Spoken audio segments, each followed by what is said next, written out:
ദൈവനാമത്തിന് മഹത്വമുണ്ടാകട്ടെ. വീണ്ടും നിങ്ങളുടെ മധ്യത്തിൽ ദൈവവചനവുമായി നിൽക്കുവാൻ ദൈവം എനിക്ക് ഈ ഭാഗ്യം നൽകിയതിനാണ് ഞാൻ ദൈവത്തെ സ്തുതിക്കുന്നു.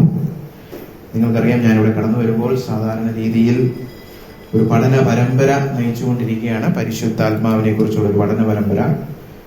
അപ്പോൾ ഇന്ന് അത് തന്നെ പ്രസംഗിക്കണമെന്ന് ഞാനിങ്ങനെ പ്രാർത്ഥിച്ചപ്പോൾ ദൈവം അത് മാറ്റി. ഇന്ന് കാരണം ഈ ആഴ്ച പറഞ്ഞതുപോലെ ബുധനാഴ്ച ഉപദേശം, പിന്നെ നേതാക്കന്മാർക്കായിട്ട് ഇന്നലെ വീണ്ടും ഉപദേശം, ഇനി ഞായറാഴ്ച വീണ്ടും ഉപദേശം തന്ന് നിങ്ങൾക്ക് ഭാരപ്പെടുത്താതെ പകരം എന്ത് പ്രാർത്ഥിച്ചപ്പോൾ ദൈവം എനിക്ക് നൽകിയത് ധൈര്യപ്പെടുത്തുന്ന ഒരു വചനമാണ്. അപ്പോൾ ആ ധൈര്യപ്പെടുത്തുന്ന വചനം പങ്കിടുവാനായിട്ട് ഞാൻ ദൈവത്തിൽ ശരണപ്പെടുന്നു. പരിശുദ്ധാത്മ നിറവിനെ കുറിച്ചുള്ള പഠനം പിന്നീട് ഒരവസരത്തിൽ നമുക്കത് തുടരാം. ഇന്നത്തെ നമ്മുടെ വചന ചിന്തയ്ക്കായിട്ട് നമുക്ക് 2 കൊരിന്ത്യരിലേക്ക് നീങ്ങാം. 2 കൊരിന്ത്യറിനെ കുറിച്ച് ഒന്ന് രണ്ട് കാര്യങ്ങൾ പറഞ്ഞിട്ട് നമുക്ക് അതിന്റെ പഠനത്തിലേക്ക് കടക്കാം. 2 കൊരിന്ത്യർ എന്ന് പറയുന്ന ഈ ലേഖനത്തിന്റെ പശ്ചാത്തലം ഒന്ന് പറയണം, എങ്കിലേ പല കാര്യങ്ങളും നമുക്ക് മനസ്സിലാക്കാൻ കഴിയത്തുള്ളൂ. നമുക്കറിയാം, ബൈബിളില് പുതിയ നിയമത്തില് 1 കൊരിന്ത്യറും ഉണ്ട്, 2 കൊരിന്ത്യറും ഉണ്ട്, അല്ലെ? കൊരിന്ത്യർ എന്ന് പറഞ്ഞു കഴിഞ്ഞാൽ കൊരിന്ത് എന്ന് പറഞ്ഞ സ്ഥലത്തുണ്ടായിരുന്ന ദൈവസഭയ്ക്ക് അപ്പോസ്തലനായ പൗലോസ് 2 പ്രാവശ്യം ലേഖനം എഴുതി, കത്തെഴുതി. അതെ, അതാണ് നമുക്ക് ബൈബിളില് ദൈവമായിട്ട് വചനമായിട്ട് നമുക്ക് നൽകിയിരിക്കുന്ന 1 കൊരിന്ത്യറും 2 കൊരിന്ത്യർ. 1 കൊരിന്ത്യർ തന്റെ കൂട്ട് സഹോദരനായ അല്ലെങ്കിൽ കൂട്ടുവേലക്കാരനായ തിമത്തി വഴി കൊരിന്ത്യ സഭയ്ക്ക് അയച്ചതാണ്. നമുക്ക് വായിച്ചിട്ടുള്ളവർക്കറിയാം, 1 കൊരിന്ത്യർ മുഴുവൻ പ്രശ്നമാണ്, പ്രശ്ന പരിഹാരമാണ്, അല്ലെ? ദൈവസഭയ്ക്ക് ഒരുപാട് തെറ്റായ ഉപദേശം, തെറ്റായ പ്രവൃത്തികൾ, അവരെ ഉപദേശത്തിലും നേരെ ചൊവ്വയുള്ള ക്രിസ്തീയ സ്വഭാവത്തിലൊക്കെ ഉറപ്പിക്കാൻ വേണ്ടിയിട്ടാണ് 1 കൊരിന്ത്യർ എഴുതിയത്. ആ 1 കൊരിന്ത്യരിൽ തന്നെ പ്രത്യേകിച്ച് അതിന്റെ 5-ാമത്തെ അധ്യായം നിങ്ങൾ എടുക്കണ്ട, 5-ാമത്തെ അധ്യായത്തിൽ അവിടെ പറഞ്ഞിട്ടുണ്ട്, ജാതികളുടെ ഇടയിൽ, അവിശ്വാസികളുടെ ഇടയിൽ പോലും കാണാത്ത ലൈംഗിക പാപം നിങ്ങളുടെ ഇടയിലുണ്ട്. അതൊക്കെ എവിടെ നടക്കുന്നത്? അവിശ്വാസികൾ പലപ്പോഴും ഡീസന്റാ. ഇന്നും അങ്ങനെയൊക്കെ തന്നെ. ദൈവസഭയാണ് അവിശ്വാസികളെക്കാളൊക്കെ മിടുക്കന്മാര് പാപം ചെയ്യുന്നത്, അല്ലെ? സഭയ്ക്ക് അകത്തിരുന്ന് മിടുക്കത്തരം കാണിച്ചുകൊണ്ടിരിക്കുക. അപ്പൊ പൗലോസ് അതൊക്കെ, അയ്യോ അങ്ങനെയുള്ള വ്യക്തിയൊക്കെ ശിക്ഷിക്കണം, സഭയ്ക്കകത്ത് ഒരു ശിക്ഷണം കൊടുക്കണം എന്നൊക്കെ എഴുതി. പക്ഷെ അവരതത്ര കേട്ടില്ലെന്ന് തോന്നുന്നു. അതുകൊണ്ട് ഈ 1 കൊരിന്ത്യറിനും 2 കൊരിന്ത്യറിനും ഇടയ്ക്ക് വീണ്ടും ഒരു കത്ത് അപ്പോസ്തലൻ എഴുതി. അത് നമ്മുടെ ബൈബിളിൽ ഇല്ലാത്തൊരു കത്താണ്. അതിനെക്കുറിച്ച് പരാമർശിക്കുന്നുണ്ട് കൊരിന്ത്യ ലേഖനത്തിൽ. ഈ 2 കൊരിന്ത്യറിലെ 2-ാം അധ്യായത്തിന്റെ 4-ാമത്തെ വാക്യം ഒന്ന് വായിച്ചാരെങ്കിലും. 2 കൊരിന്ത്യർ 2:4. മനോവ്യസനവും ഉണ്ടായിട്ട് വളരെ കണ്ണുനീരോടുകൂടെ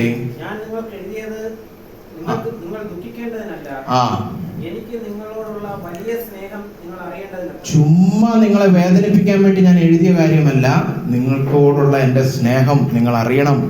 നിങ്ങളെ വെറുതെ ദുഃഖിക്കാൻ വേണ്ടിയല്ല ഞാൻ എഴുതുന്നത്.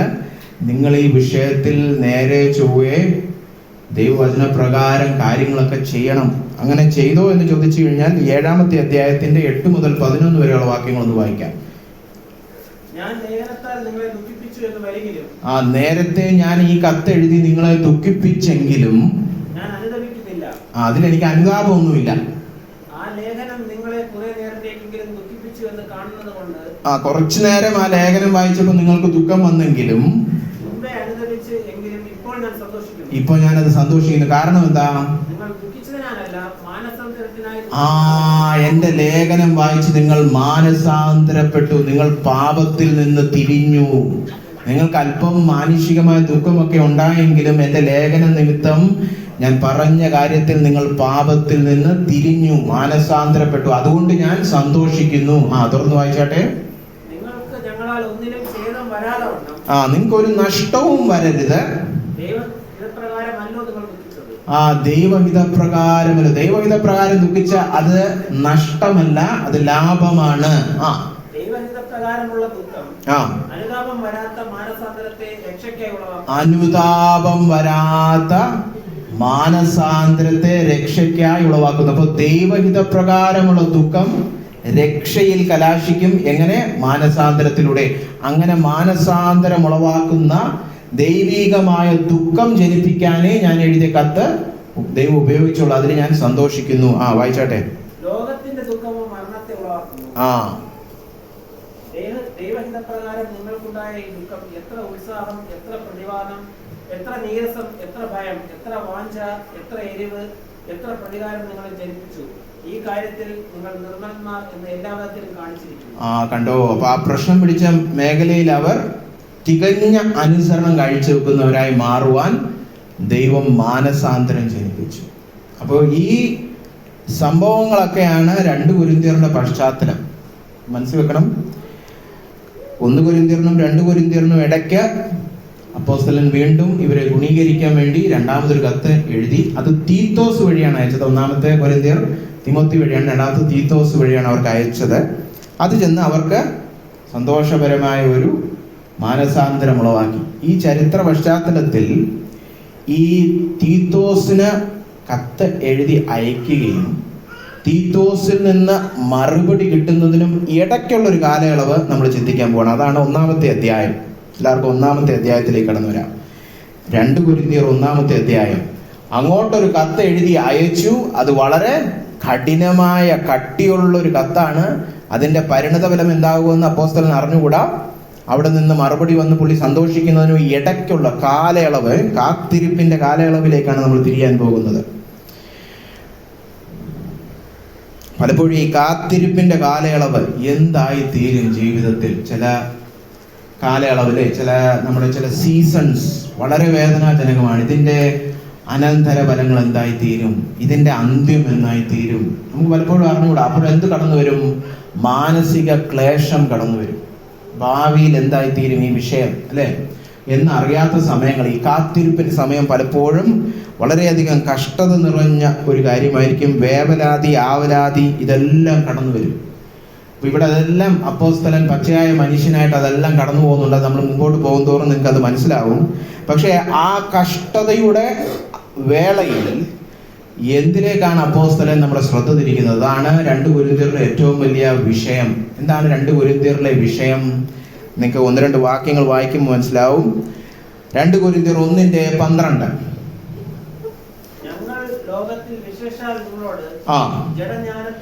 ജഡജ്ഞാനത്തിൽ അല്ല, ദൈവകൃപയിലത്രേ ദൈവം നൽകുന്ന വിശുദ്ധിയിലും നിർമ്മലതയിലും പെരുമാറിയിരിക്കുന്നു എന്ന് ഞങ്ങളുടെ മനസ്സാക്ഷിയുടെ സാക്ഷ്യം തന്നെ ഞങ്ങളുടെ പ്രശംസ. കേട്ടോ? എന്തിലാണ് ആശ്രയം? ജഡജ്ഞാനത്തിലല്ല, എന്റെ മാനുഷിക ബുദ്ധിയിലല്ല. പിന്നെ എവിടെ ആശ്രയം? ദൈവകൃപയിലത്രേ. ഈ പുസ്തകത്തിൽ ഏറ്റവും തെളിഞ്ഞു നിൽക്കുന്ന ഒരു വിഷയമാണ് ഏതാണ്? ദൈവകൃപ. 2 കൊരിന്ത്യർ അതിന്റെ 9:8.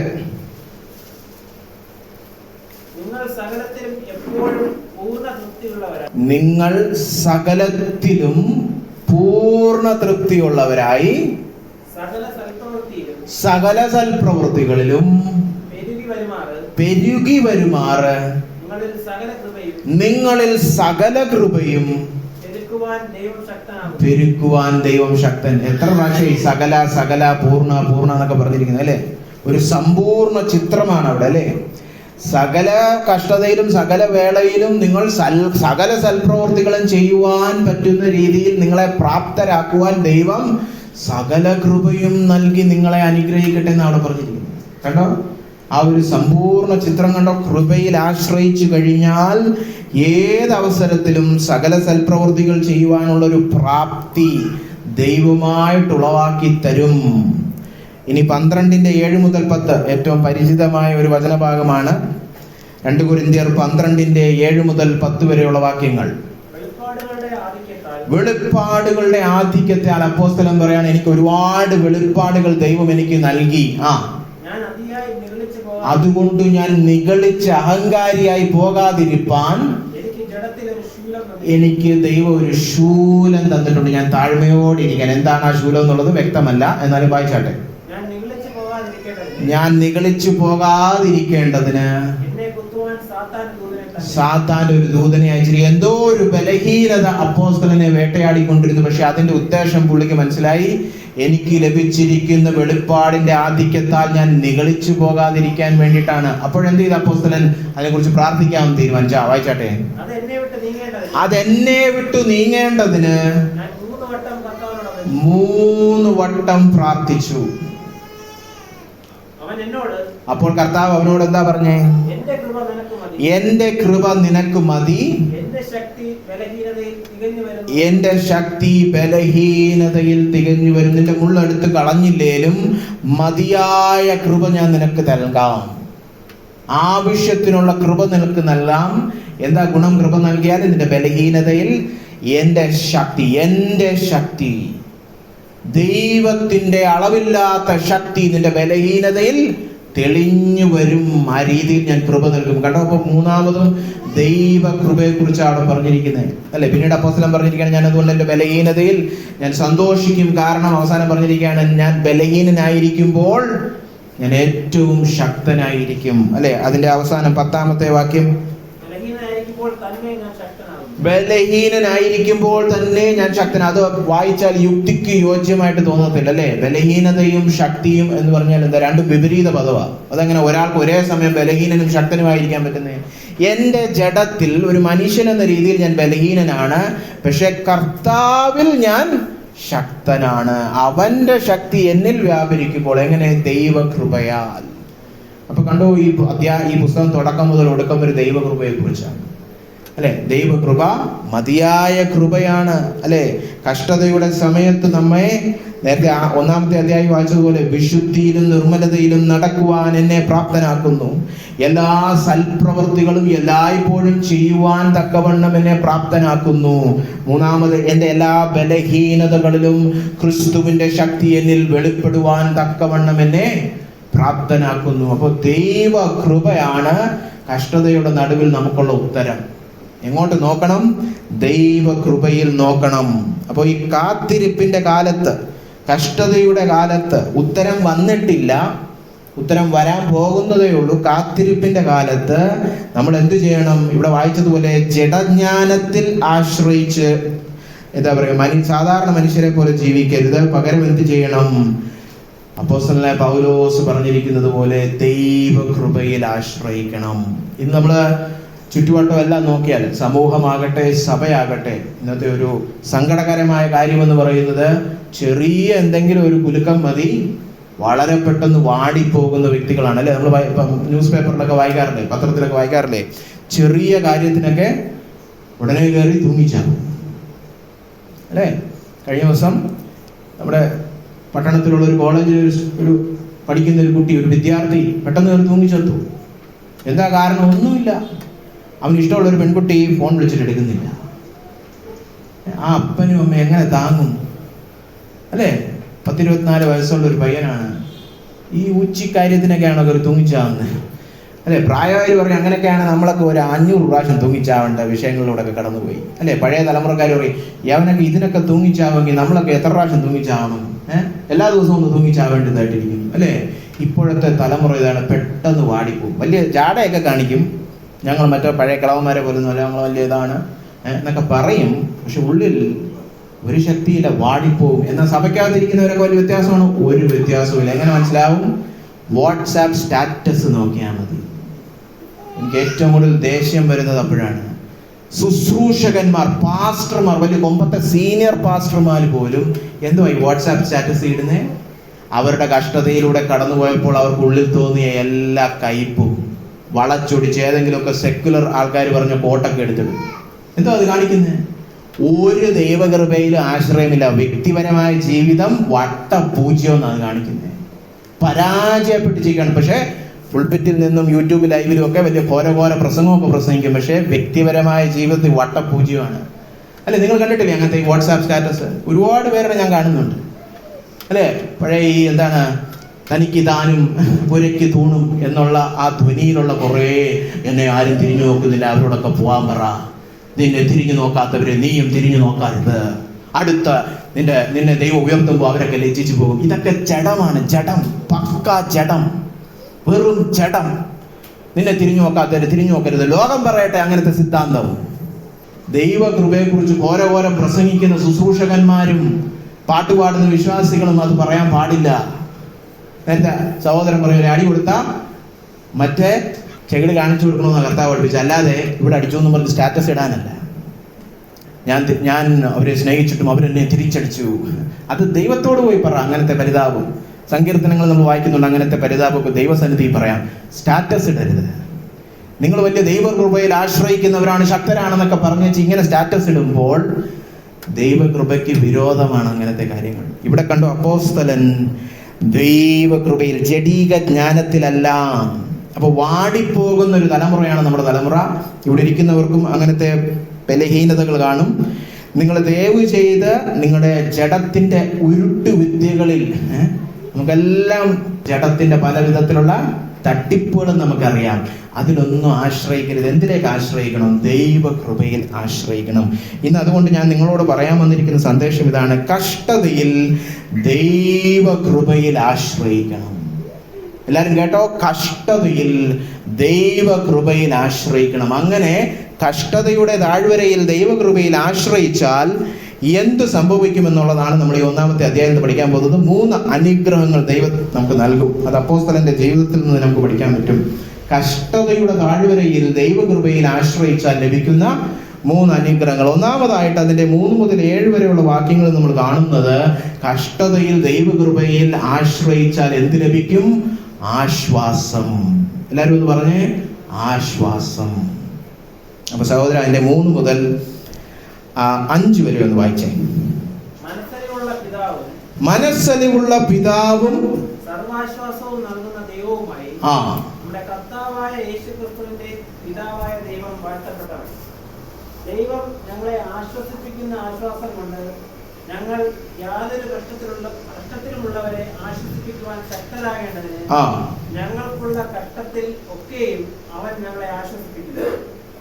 ക്രിസ്തുവിന്റെ കഷ്ടങ്ങൾ ഞങ്ങളിൽ പെരുകുന്നത് പോലെ തന്നെ ക്രിസ്തുവിനാൽ ഞങ്ങളുടെ ആശ്വാസവും പെരുകുന്നു. ആമേൻ, ആമേൻ. അവിടെ പറഞ്ഞിരിക്കുന്നത് കണ്ടോ? ഒന്നാമതായിട്ട് അവിടെ പറഞ്ഞിരിക്കുന്നത് നമ്മുടെ ദൈവത്തിന്റെ പേരെന്താ? മനസ്സലിവുള്ള പിതാവും സർവാശ്വാസവും നൽകുന്ന ദൈവവുമായ നമ്മുടെ പിതാവ്. എന്ത് മനോഹരമായ ഒരു വിശേഷണം അല്ലേ? നമ്മുടെ ദൈവമാരാണ്. നമ്മൾ ദൈവസന്നിധി കടന്നു വന്നിരിക്കുന്നത്. ഇന്ന് രാവിലെ കടന്നു വന്നിരിക്കുന്നത് ആരുടെ സന്നിധിയിലാണ് കടന്നു വന്നിരിക്കുന്നത്?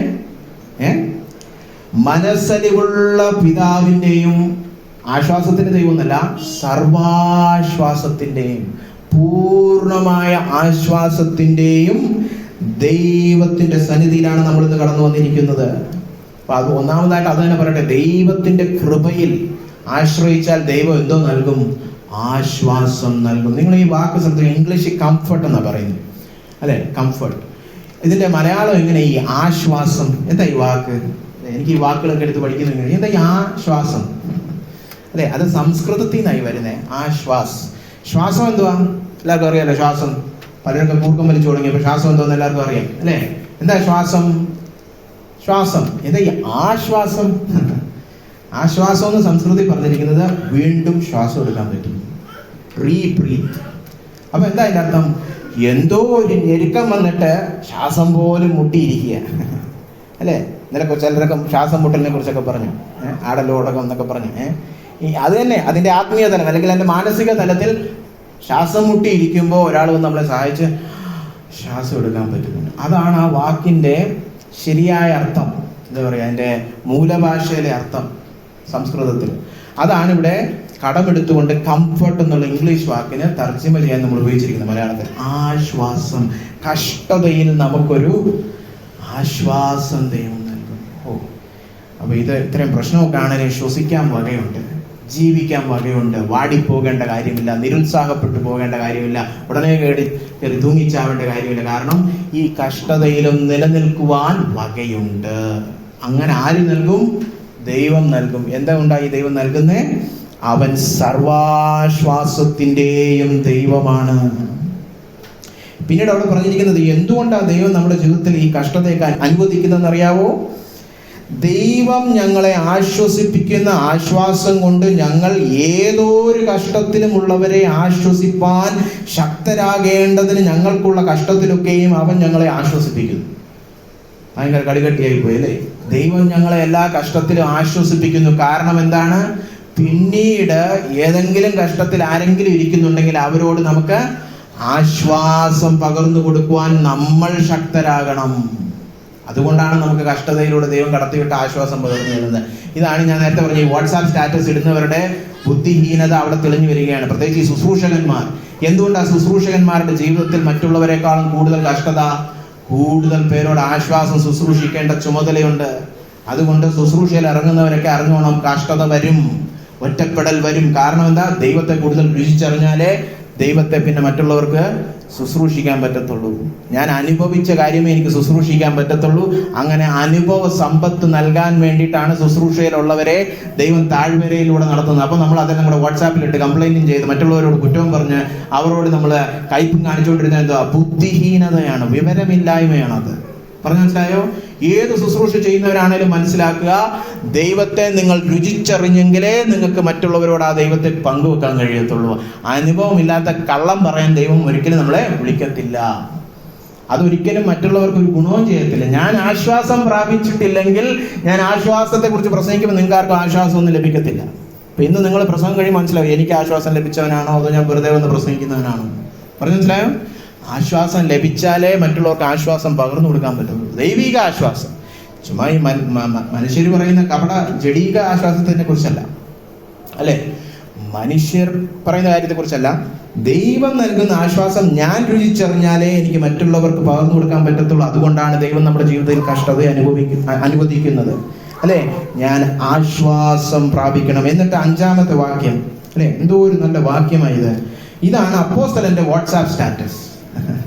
അപ്പോസ്തലന്റെ വാട്സാപ്പ് സ്റ്റാറ്റസ് എന്താണ്? ക്രിസ്തുവിന്റെ കഷ്ടങ്ങൾ ഞങ്ങളിൽ പെരുകുന്നത് പോലെ തന്നെ ക്രിസ്തുവിനാൽ ഞങ്ങളുടെ ആശ്വാസവും പെരുകുന്നു. ഞങ്ങൾക്ക് കഷ്ടമുണ്ട്, പക്ഷെ അവിടെ പറഞ്ഞ് നിർത്തത്തില്ല. അവിടെ കയ്പും കാണിച്ച് അതിനെതിരെ കുറ്റം പറഞ്ഞുകൊണ്ട് ഒരു പോസ്റ്റ് ഇടുകയല്ല. കഷ്ടമൊക്കെ ഉണ്ട് ബ്രദറെ, പക്ഷെ അതിന് ആനുപാതികമായിട്ട് ആശ്വാസവും ഉണ്ട്. അവിടാണ് പറഞ്ഞു നിർത്തേണ്ടത്. അതാണ് വ്യത്യാസം. കണ്ടോ? എത്രമാത്രം കഷ്ടതയുണ്ടോ അത്രമാത്രം തന്നെ, അല്ലെ? അതിന് ആനുപാതികമായിട്ടാണ്. എത്രയാണോ കഷ്ടതയുടെ താപനില അത്രയും തന്നെ താപനിലയുള്ള ആശ്വാസവും ദൈവം നൽകും. അവൻ വിശ്വസ്തനാണ്. അല്ലാതെ കഷ്ടം മാത്രം തന്നിട്ട് ദൈവം ഇങ്ങനെ അങ്ങനെ പറയുന്നത് ദൈവത്തോടും കയ്പായി. ഇവർക്ക് ഇങ്ങനെയൊക്കെ സ്റ്റാറ്റസ് ഇടുന്നവർക്ക് ദൈവത്തോടും കയ്പായി. എന്തുവാ എൻ്റെ ജീവിതത്തിൽ മാത്രം കഷ്ടത ഇങ്ങനെ അനുഭവിച്ചിരിക്കുന്നത്? ദൈവത്തോടും കയ്പായി. ഇവിടെ കണ്ടോ? ദൈവകൃപയിൽ ആശ്രയിക്കുവാൻ അപ്പോസ്തലൻ തുനിഞ്ഞപ്പോൾ അപ്പോസ്തലന്റെ സാക്ഷ്യം ഇതാണ്: ഞാൻ ക്രിസ്തുവിൽ കഷ്ടത്തിന് കൂട്ടാളിയായിരിക്കുന്നത് പോലെ ആശ്വാസവും പെരുകുന്നു. ആ വാക്ക് കേട്ടോ? പെരുകുന്നു. It's multiplying. അല്ലാതെ കഷ്ടത അങ്ങ് കൂടുക എന്ന് പറഞ്ഞ് പരിഭവം പറഞ്ഞുകൊണ്ടിരിക്കുകയല്ല. എത്രമാത്രം കഷ്ടത കൂടുന്നു അതിന് ആനുപാതികമായിട്ട് ആശ്വാസവും കൂടുന്നു. അപ്പോൾ പ്രത്യേകിച്ച് ഞാൻ ശുശ്രൂഷകന്മാരുടെ കാര്യം പറയാം. കഷ്ടത കൂടുതലാണെങ്കിൽ എന്തുവാ അതിൻ്റെ അർത്ഥം? അയ്യോ, ആശ്വാസവും കൂടുതൽ ലഭിക്കും. ശുശ്രൂഷയിൽ ഇറങ്ങിയ ദൈവത്തിന് സ്തോത്രം, അല്ലേ? ദൈവം പറയാം, നിന്നെ ഇങ്ങോട്ട് വിളിച്ചിട്ട് നിനക്ക് മറ്റുള്ളവരെക്കാളൊക്കെ കൂടുതൽ കഷ്ടത തരാൻ പോവാന്ന് പറയുമ്പോൾ നമ്മൾ സ്തോത്രം പറയുമോ? ഇതറിയാമെങ്കിൽ സ്തോത്രം പറയും, അല്ലേ?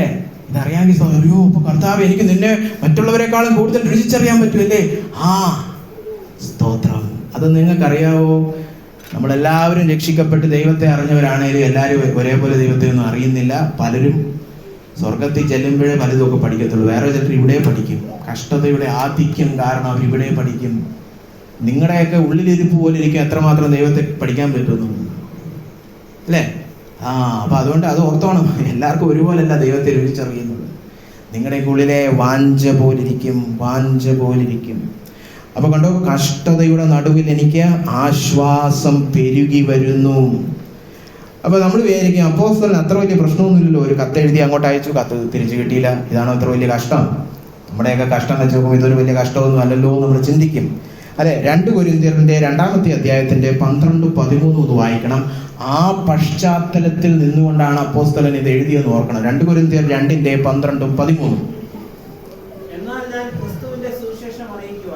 ക്രിസ്തുവിന്റെ സുവിശേഷം അറിയിക്കുവാൻ ത്രോവാസ് എന്ന് പറഞ്ഞൊരു പട്ടണത്തിൽ വന്നപ്പോൾ കർത്താവിന്റെ പ്രവൃത്തിക്കായി വലിയൊരു വാതിൽ തുറന്നു. നമ്മൾ അപ്പോസ്തല പ്രവൃത്തികളൊക്കെ വായിക്കുന്നത് പോലെ ഒരു പട്ടണത്തിൽ അപ്പോസ്തലൻ പോയപ്പോൾ വലിയൊരു വാതിൽ വന്നു. അപ്പൊ എന്ത് ചെയ്തു? ഇറങ്ങി അങ്ങോട്ട് ശുശ്രൂഷ ചെയ്ത് അങ്ങ് തകർത്തു, അല്ലേ? വായിച്ചേ. എന്റെ സഹോദരനായ തീത്തോസിനെ കാണാതിരുന്നു. തീത്തോസ് മടങ്ങി വന്നില്ല. കൊരിന്ത്യ സഭയ്ക്ക് എന്ത് സംഭവിച്ചു? വല്ലാത്ത വേവലാതി, ആവലാതി, ആങ്സൈറ്റി. എന്താ എന്നുള്ള ചിന്ത കാരണം മനസ്സിൽ സ്വസ്ഥതയില്ലാതെ ഞാൻ അവരോട് യാത്ര പറഞ്ഞ്.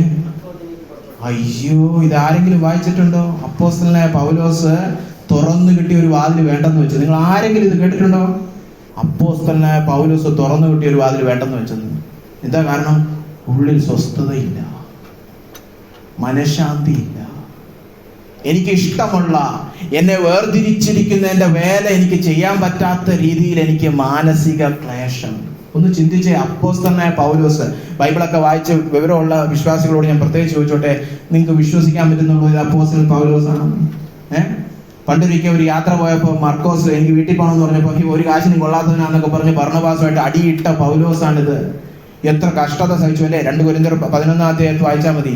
കപ്പൽ ഛേദം, എത്രയോ പ്രാവശ്യം അടി, ഇടി, തൊഴി, പരിഹാസം, പട്ടിണി, ഇതെല്ലാം സഹിച്ച് സുവിശേഷീകരണത്തിന് വേണ്ടി എരിവോടെ നിൽക്കുന്ന ഇതുപോലൊരു ദാസൻ ലോകം ഇതുവരെ കണ്ടിട്ടില്ല.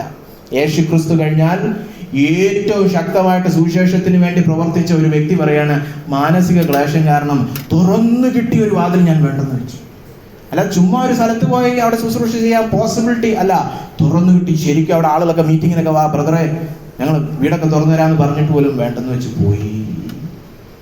അപ്പൊ നിങ്ങൾക്ക് മനസ്സിലായോ? ഇത് ചുമ്മാ ഇന്നത്തെ പോലത്തെ വിഷാദമല്ല. അപ്പോസ്തലൻ സുവിശേഷീകരണം വേണ്ടെന്ന് വെക്കണമെങ്കിൽ എന്തോ ആയിരിക്കും ആ മാനസിക ക്ലേശം അല്ലെ? പൗലോസിനെ കുറച്ചൊക്കെ വായിച്ചറിയാവുന്നവർക്ക് മനസ്സിലാവും എന്തോ ഞാൻ പറയുന്നത്.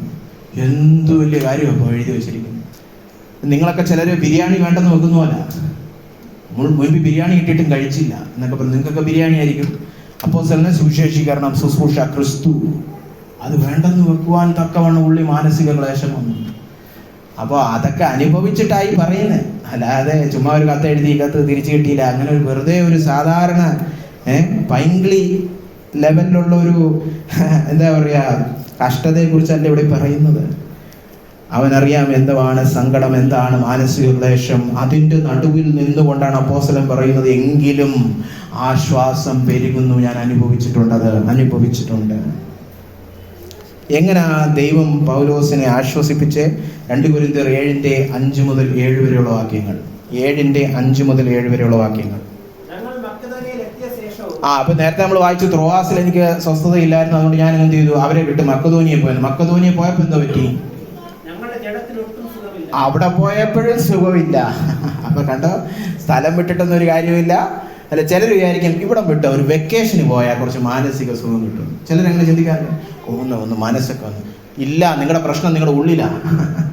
നിങ്ങളെ മൂന്നാർ പോയാലും ഇവിടെ കോവളത്ത് പോയാലും നിങ്ങളുടെ പൊട്ടിപ്പൊളിഞ്ഞ വീട്ടിലിരുന്നാലും മാനസിക ക്ലേശം തന്നെ. അത് ജഡീക ജ്ഞാനമാണ്. പലരും വിചാരം സ്ഥലം വിട്ടൊക്കെ പോയാൽ, പൗലോസ് അങ്ങനെ ചിന്തിച്ചില്ല, പക്ഷെ ഞാൻ പറയുന്നത് പലരും വിചാരം സ്ഥലമൊക്കെ ഒന്ന് മാറിയാൽ, പുതിയൊരു ഇതൊക്കെ ആയാൽ മാനസിക ക്ലേശമൊക്കെ മാറത്തില്ല. ഉള്ളിലാണ് ക്ലേശം, ഉള്ളിലാണ് ഭയം, ഉള്ളിലാണ് ഭാരം.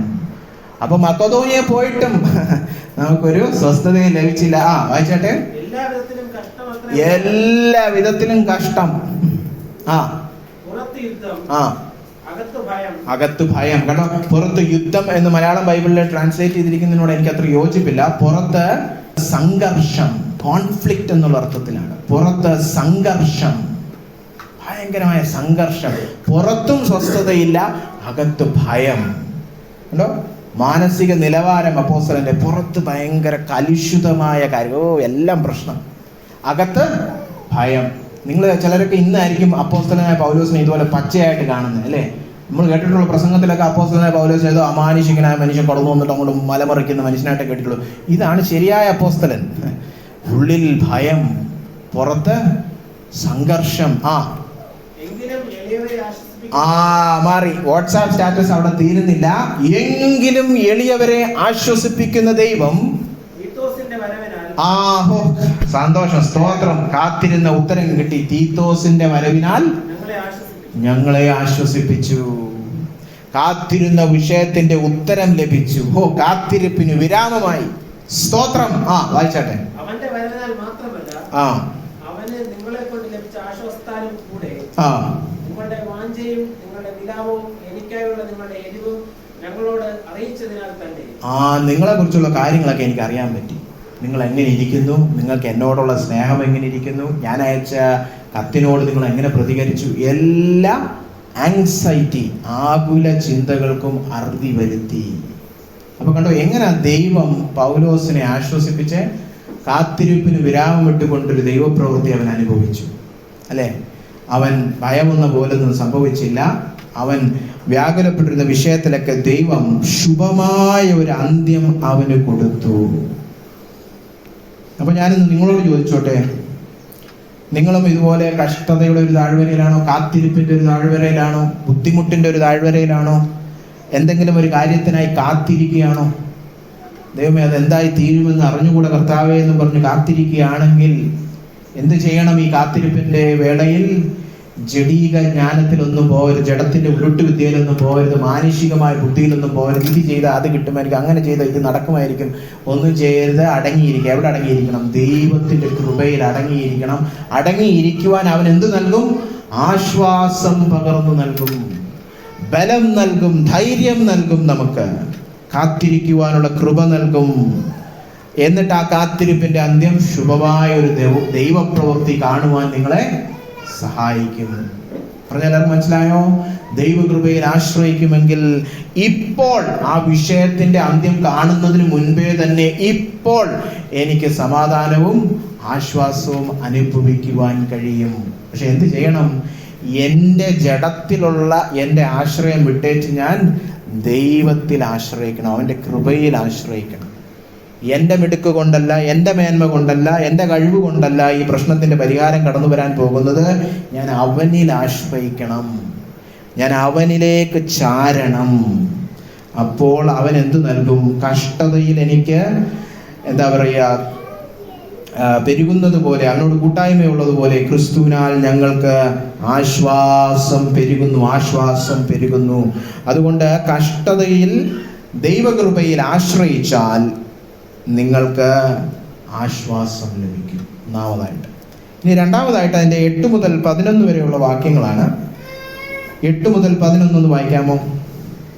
സഹോദരന്മാരെ, ഞങ്ങൾക്കുണ്ടായ കഷ്ടം നിങ്ങൾ അറിയാതിരിക്കുക. വീണ്ടും കഷ്ടത്തെ കുറിച്ചാണ് പറയുന്നത്. ആസ്യയിൽ കഷ്ടമുണ്ടായി, നിങ്ങൾ അറിയാതിരിക്കാൻ ഞങ്ങൾക്ക് മനസ്സില്ല.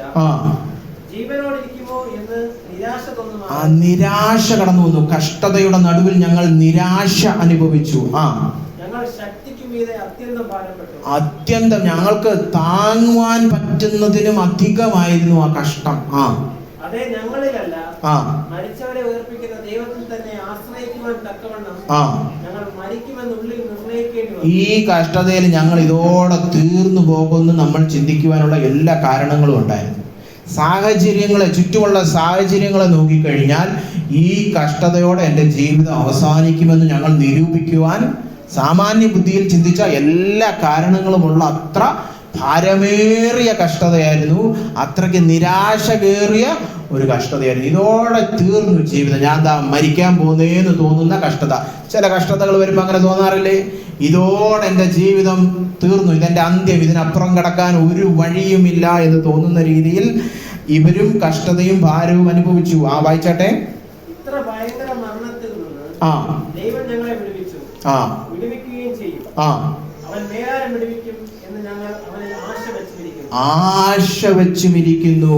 കഷ്ടതയുടെ താഴ്വരയിൽ ദൈവകൃപയിൽ ആശ്രയിക്കുമെങ്കിൽ രണ്ടാമതായിട്ട് നിങ്ങളുടെ ജീവിതത്തിൽ കടന്നു വരുന്നത് എന്താ അറിയാമോ? ആശ, അല്ലെങ്കിൽ പ്രത്യാശ, ഹോപ്പ് എന്ന് ഇംഗ്ലീഷിൽ പറയും അല്ലെ. ആദ്യത്തേത് ആശ്വാസം, രണ്ടാമത്തേത് ആശ. പലപ്പോഴും നമ്മൾ ഈ കഷ്ടത കടന്നു വരുമ്പോൾ നമുക്ക് എന്തോ നഷ്ടപ്പെടും? ആശ അറ്റുപോകും. അയ്യോ ഇതോടെ തീർന്നു, ഞാൻ എന്താ മരിക്കാൻ പോകുന്നു, ഇതിന്റെ അപ്പുറം എനിക്കൊരു ജീവിതമില്ല, ഇത് കൂടെ കടന്നൊക്കെ പുറത്തു വരുമോ എന്ന് ചോദിച്ചാൽ ഒരു ഉറപ്പുമില്ല ബ്രദറെ. തോന്നിയിട്ടില്ലേ കഷ്ടതയിൽ കൂടെ കടന്നു പോകുമ്പം? അതായത് ഈ കാർമേഘങ്ങളെല്ലാം കൂടെ കണ്ടിട്ട് ഇതോടെ തീർന്നു, ഇരുട്ട് കയറി തീരാൻ പോകുന്നു എന്ന്. പക്ഷെ അതിൻ്റെ നടുവിൽ ദൈവകൃപയിൽ ആശ്രയിക്കുന്നവർക്ക് എന്തുണ്ട്? ആശയുണ്ട്. എന്താ അവിടെ പറഞ്ഞിരിക്കുന്ന ആശ?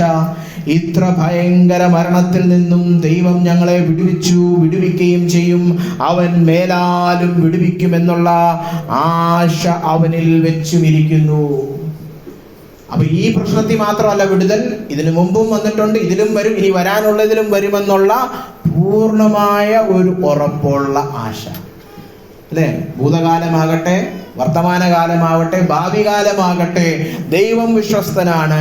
എത്ര മരിപ്പിന്റെ അവസ്ഥയിലും ഉയർത്തെഴുന്നേൽപ്പിന്റെ ശക്തി വെളിപ്പെടുത്തി എനിക്ക് വിടുതൽ സമ്മാനിക്കുവാൻ അവൻ മതിയായവനാണെന്നുള്ള ഉറപ്പുള്ള ആശ ഞങ്ങൾക്കുണ്ട്. അല്ലേ? അതിനായിട്ട് അവൻ പിന്നീട് പറഞ്ഞിരിക്കുകയാണ്, സ്തോത്രം ചെയ്യുന്നു. അത് അനേകരറിഞ്ഞ് സ്തോത്രം ചെയ്യട്ടെ.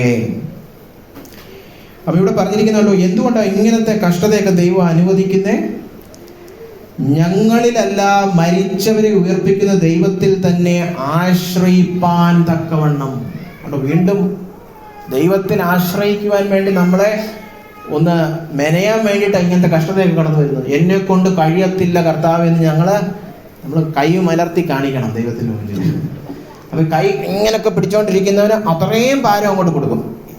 വരട്ടെ, കൈ നീണ്ടു വരട്ടെ, നിവർന്നു വരട്ടെ. അല്ലേ? നമ്മളൊക്കെ ചിലരൊക്കെ നിവർത്താൻ ഭയങ്കര എന്നെ കൊണ്ട് പറ്റുമെന്നേ. അല്ലെ? ഒരുപാട് പഠിത്തവും ഒരുപാട് കഴിവുമുള്ളവരുടെ വിചാരം എന്നെ കൊണ്ടൊക്കെ പറ്റും. അല്ലെ? ഒരു കഴിവും ഇല്ലാത്തവർ വളരെ പെട്ടെന്ന് ദൈവത്തിന്റെ മുന്നിൽ സമർപ്പിക്കും. ഒരുപാട് ഈ പഠിച്ചവർക്കൊക്കെ ആയി കുഴപ്പം. കാരണം നമുക്ക് പല കാര്യങ്ങളും ചെയ്യാൻ അറിയാവുന്ന ലോകം പറയുന്നുണ്ട്. അപ്പൊ നമ്മൾ പറയുന്നത് എന്നെ കൊണ്ട് ചെയ്യാം. അല്ലേ? എന്നെ കൊണ്ട് കഴിയത്തില്ല, ഞങ്ങളിലല്ല. കേട്ടോ? ഞങ്ങളിലല്ല, ഞങ്ങളുടെ ജഡത്തിലല്ല, ഞങ്ങളുടെ കഴിവിലല്ല, ഞങ്ങളുടെ ശക്തിയിലല്ല. പിന്നെ എവിടെ? മരിച്ചവരെ ഉയർപ്പിക്കുന്ന ദൈവത്തിൽ തന്നെ ആശ്രയിപ്പാൻ താൻ തക്കവണ്ണം അവനിൽ ഞങ്ങൾ ആശ വെച്ചിരിക്കുന്നു.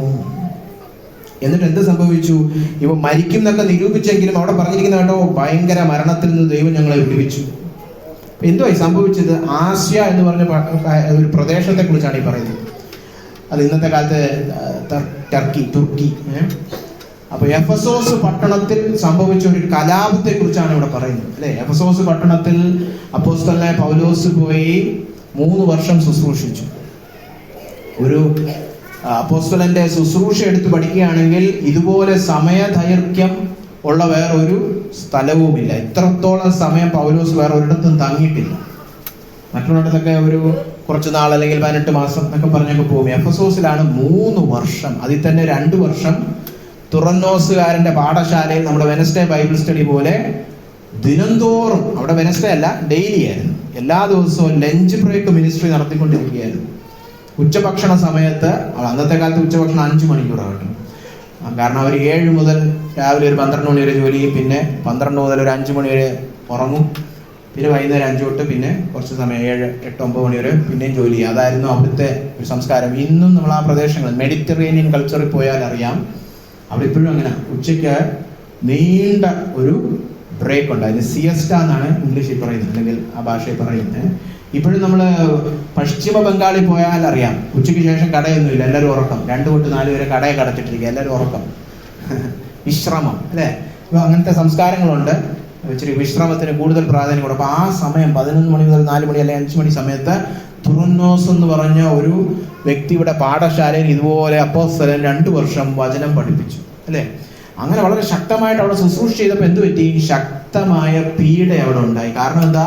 എല്ലാവരും രക്ഷിക്കപ്പെട്ട് ദൈവസന്നിധിയിൽ വന്നപ്പോൾ എന്ത് പറ്റി? അവിടെ ചില വിഗ്രഹങ്ങളൊക്കെ വിറ്റുകൊണ്ടിരുന്ന ചില തട്ടാന്മാരുടെ ജോലി തെറിച്ചു. അപ്പൊ അവരെല്ലാം കൂടെ വന്ന സ്ട്രൈക്ക്, ഞങ്ങൾക്ക് വ്യവഹാരം ചെയ്യാൻ ഒരു വഴിയില്ല, ഇവൻ കാരണം എന്താണ്ട് ഞങ്ങളുടെ കട പൂട്ടി. അല്ലേ? എന്നിട്ട് അവർ കുറെ കള്ളമൊക്കെ പറഞ്ഞു, ഇവൻ ഞങ്ങളുടെ ആലയത്തിനെതിരെ പ്രസംഗിച്ചു എന്നൊക്കെ. പക്ഷെ അവിടെ ഉള്ള ഒരു മേനവൻ, ആ ടൗൺ ക്ലർക്ക് തന്നെ പറഞ്ഞു, നീ കള്ളമായി പറയുന്നത്, ഇവർ ഞങ്ങളുടെ ദേവന്മാരെ കുറിച്ചോ ആലയത്തെക്കുറിച്ചോ ഒന്നും പ്രസംഗിക്കുന്നില്ല, ഇവൻ യേശുവിനെ കുറിച്ച് മാത്രമേ പ്രസംഗിക്കുന്നുള്ളൂ. അല്ലേ? അപ്പൊ ആ ഒരു കലാപം, അതായത് അവനെ ഇങ്ങോട്ട് ഇറക്കി ഇവിടെ കൊല്ലട്ടെ, ഒരു സ്റ്റേഡിയം നിറച്ച ആളുകൾ കടന്നു വന്നിട്ട് പൗലോസിനെ കൊല്ലാനായിട്ട് റെഡിയായിട്ട് നിൽക്കുക, അതാണ് ഇവിടെ പറഞ്ഞിരിക്കുന്നത്. അല്ലാതെ തലവേദന വന്നു, വയറുവേദന വന്നു പറയുന്ന കാര്യമല്ല. മരണത്തോളം ക്യാൻസർ ട്രീറ്റ്മെന്റിനെ കുറിച്ചും അല്ല ഈ പറയുന്നത്. ഒരു പട്ടണത്തിലെ ജനം മുഴുവൻ കൂടി സ്റ്റേഡിയത്തിൽ, ചന്ദ്രശേഖർ നായർ സ്റ്റേഡിയത്തിൽ കടന്നു വന്നിരിക്കുക, അവനെയും ഇറക്കി വിട്ടെ, പ്രസംഗിനെ ഇറക്കി വിട്ടെ, കൊല്ലട്ടെ.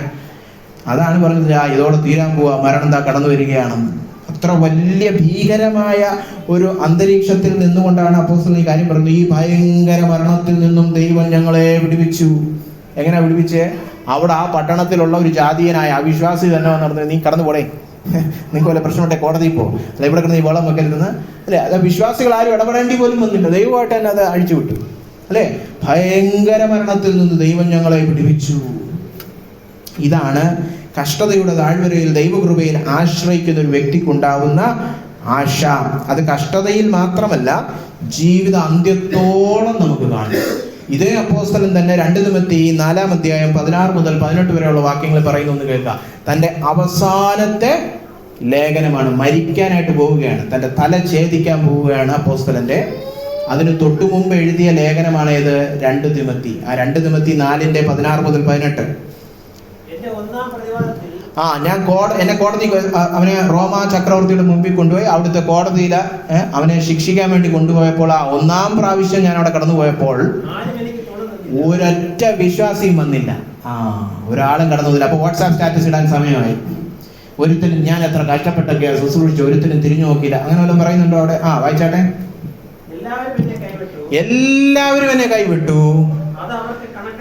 അവർക്ക് കണക്കിടാതിരിക്കണം. കയ്പില്ല, കണ്ടോ, കയ്പില്ല. ദൈവകൃപയിൽ ആശ്രയിക്കുന്നവന് കയ്പില്ല. അയാൾ വന്നില്ലല്ലോ, മറ്റേ ബ്രദർ എനിക്ക് മെസ്സേജ് ചെയ്തില്ലല്ലോ, അങ്ങനൊന്നുമില്ല. കയ്പില്ലാത്ത വ്യക്തിയായിരിക്കും. കയ്പുണ്ടെങ്കിൽ അവിടെ എഴുതി വെച്ചോ. വ്യക്തിപരമായി സ്വകാര്യ ജീവിതത്തിൽ ദൈവകൃപയിൽ ഒരു ആശ്രയം ഇല്ലാത്തത് കൊണ്ടാണ് കയ്പ്. മനുഷ്യനിലാണ് ആശ്രയം. മനുഷ്യൻ അതിനൊത്തവണ്ണം പ്രതിഫലം തരുന്നില്ല. എനിക്ക് കയ്പ് വന്നു. മനുഷ്യനിലല്ല ആശ്രയമെങ്കിൽ, അവൻ എന്നെ സഹായിച്ചില്ലെങ്കിൽ ദൈവമേ അവർക്ക് കണക്കിടരുതേ, അവരെ പൊറുക്കണമേ എന്നേ പറയത്തു. കണ്ടോ? വായിച്ചാട്ടെ. വാട്സാപ്പ് സ്റ്റാറ്റസ് അവിടെ തീരുന്നില്ല കേട്ടോ. മനുഷ്യരാരും സഹായിച്ചില്ലെങ്കിലും എന്നെ ആര് സഹായിച്ചു? കർത്താവ്. വായിച്ചാട്ടെ. എനിക്ക് തുണ നിന്നു. ഒരാളും വന്നില്ലല്ലോ, എനിക്ക് തുണ നിന്ന് കർത്താവ് നിന്നു. ഞാൻ ഈ കോടതിയിൽ എന്നെ കുറിച്ച് പ്രതിപാദിച്ചപ്പോൾ എന്തോ സംഭവിച്ചെന്ന്, ഞാൻ സുവിശേഷം പ്രസംഗിക്കുവാൻ അതൊരു മുഖാന്തരമായി തീർന്നു. ഇത് കർത്താവായ യേശുക്രിസ്തു വളരെ പണ്ടേ പറഞ്ഞതാണ്. നിങ്ങളെ വലിച്ചിഴച്ച് പല രാജാക്കന്മാരുടെയും പല ന്യായാധിപന്മാരുടെയും മുൻപിൽ കൊണ്ടുപോകും. നിങ്ങൾ അതോർത്ത് ഭയപ്പെടേണ്ട. നിങ്ങൾ ആ സമയം എന്ത് പറയണമെന്ന് പരിശുദ്ധാത്മാവ് നിങ്ങളുടെ നാവിൽ തരും. അതെന്തിനു നിമിത്തമാകും? നിങ്ങൾ എന്നെ സാക്ഷീകരിക്കുവാൻ നിമിത്തമാകും. അവർ വിചാരിക്കുന്നത് യുവമാരെയൊക്കെ പിടിച്ച് നമുക്ക് ജയിലിലിടാമെന്നാണ്. പക്ഷേ ദൈവം എന്തിനാ അവിടെ അയച്ച്? എനിക്ക് വേണ്ടി പോയി പ്രസംഗിച്ചു വേണം. മനസ്സിലായോ? ഇപ്പൊ നാളെ എന്നെ പോലീസ് പിടിച്ചോണ്ട് പോവാണെങ്കിൽ നിങ്ങൾ എന്താ പറയണം? നാളെ ബ്രദർ ജയിലിന്റെ മീറ്റിംഗ് പോലീസ് സ്റ്റേഷനിലാണ്, അല്ലേ? അതാണ് അതിന്റെ അർത്ഥം. ജയിലിൽ പിടിച്ചോണ്ട് പോയി. പുള്ളിയുടെ ശുശ്രൂഷ അഴൂർ പഞ്ചായത്തിൽ നിന്ന് ജയിലിലേക്ക്, പൂജപ്പുരയിലേക്ക് മാറ്റിയിരിക്കുന്നു. അതാണ് ദൈവിക ദർശനം, അല്ലേ? എന്നാണ് യേശുക്രിസ്തു പറഞ്ഞതിന്റെ അർത്ഥം. അതാണ്, നിന്നെ ന്യായാധിപന്മാരുടെയൊക്കെ മുന്നിൽ കൊണ്ടുപോകുന്നത് എനിക്ക് വേണ്ടിയിട്ടാണ്. ഞാൻ പറഞ്ഞിട്ടാണ് നീ പോകുന്നത്. അവന്മാരുടെ വിചാരം ഇവിടെ സുവിശേഷം പ്രസംഗിക്കാൻ വന്നിരിക്കുന്നെന്ന് പറഞ്ഞ് പിടിച്ചോണ്ട് പോട്ടെ. അവർ പിടിച്ചോണ്ട് പോട്ടെ. അവര് ഇപ്പൊ എന്നെ മീറ്റിങ്ങിന് ഈ ബ്രദർ വിളിക്കുന്ന പോലെ അവർ വന്ന് വിളിക്കണം, ബ്രദറിൽ നിന്ന് പ്രസംഗിക്കണം. ശരി, ഇതുപോലെ വിളിക്കുന്നവർ വേറൊരു രീതിയിലാണ് വിളിക്കുന്നതെന്നേ ഉള്ളൂ. ഇങ്ങോട്ട് ആടാന്ന് പറഞ്ഞ് വിളിക്കുന്നതേ ഉള്ളൂ. പക്ഷേ ദൗത്യം നൽകുന്നത് ആരാണ്? യേശുക്രിസ്തുവാണ്. നമ്മൾ എല്ലാവരും വായിച്ചിട്ടില്ലേ ആ വാക്യം? മത്തായിയിൽ പത്രോസ് കർത്താവ് പറയുന്നുണ്ട്, നിങ്ങളെ കൊണ്ടുപോകുമ്പോൾ നിങ്ങൾ പറയേണ്ട, ഡോണ്ട് പ്രീ മെഡിറ്റേറ്റ്, മുന്നമേ പ്രസംഗ നോട്ടൊന്നും വേണ്ട. അവിടെ വെച്ച് ദൈവം നൽകും. നിങ്ങൾ എന്നെ സാക്ഷീകരിക്കുവാൻ അത് മുഖാന്തരമായി മാറും. അതാണ് ഇവിടെ പറഞ്ഞിരിക്കുന്നത്. എൻ്റെ കൂടെ കർത്താവിൽ നിന്ന് ഞാൻ പ്രസംഗം ചെയ്തു. സകല ജാതി റോമ ചക്രവർത്തിയുടെ എന്താ പറയുക, ഈ ന്യായാധിപ സംഘത്തിന്റെ മുന്നിൽ എനിക്ക് പ്രസംഗിക്കാൻ അവസരം കിട്ടി. പാർലമെന്റിൽ പോയി പ്രസംഗിക്കുന്നു പറഞ്ഞ പോലെ. വേറെ സഹോദരന്മാർ വിചാരിച്ച ആ സ്റ്റേജ് കിട്ടത്തില്ലായിരുന്നു. ശരി, സിംഹത്തിന്റെ വായിൽ നിന്ന് അറിയാലോ. റോമ എന്താ പറയുക, ശിക്ഷാ നടപടിയിൽ ഒരെണ്ണമാണ് ഇവര് ഈ കൊലോസ്യത്തിൽ കൊണ്ടുപോയി മൃഗങ്ങൾക്ക് തിന്നാൻ കൊടുക്കുക, അല്ലെ? ആദ്യകാലത്തെ ഒരുപാട് ക്രിസ്തീയ വിശ്വാസികൾ മരിച്ചത് അങ്ങനെയാണ്. അവരുടെ സ്റ്റേഡിയത്തിലെ എന്റർടൈൻമെന്റിന് വേണ്ടിയിട്ട് ക്രിസ്ത്യാനികളെ കത്തിക്കുക, ക്രിസ്ത്യാനികളെ മൃഗങ്ങൾക്ക് കൊടുക്കുക.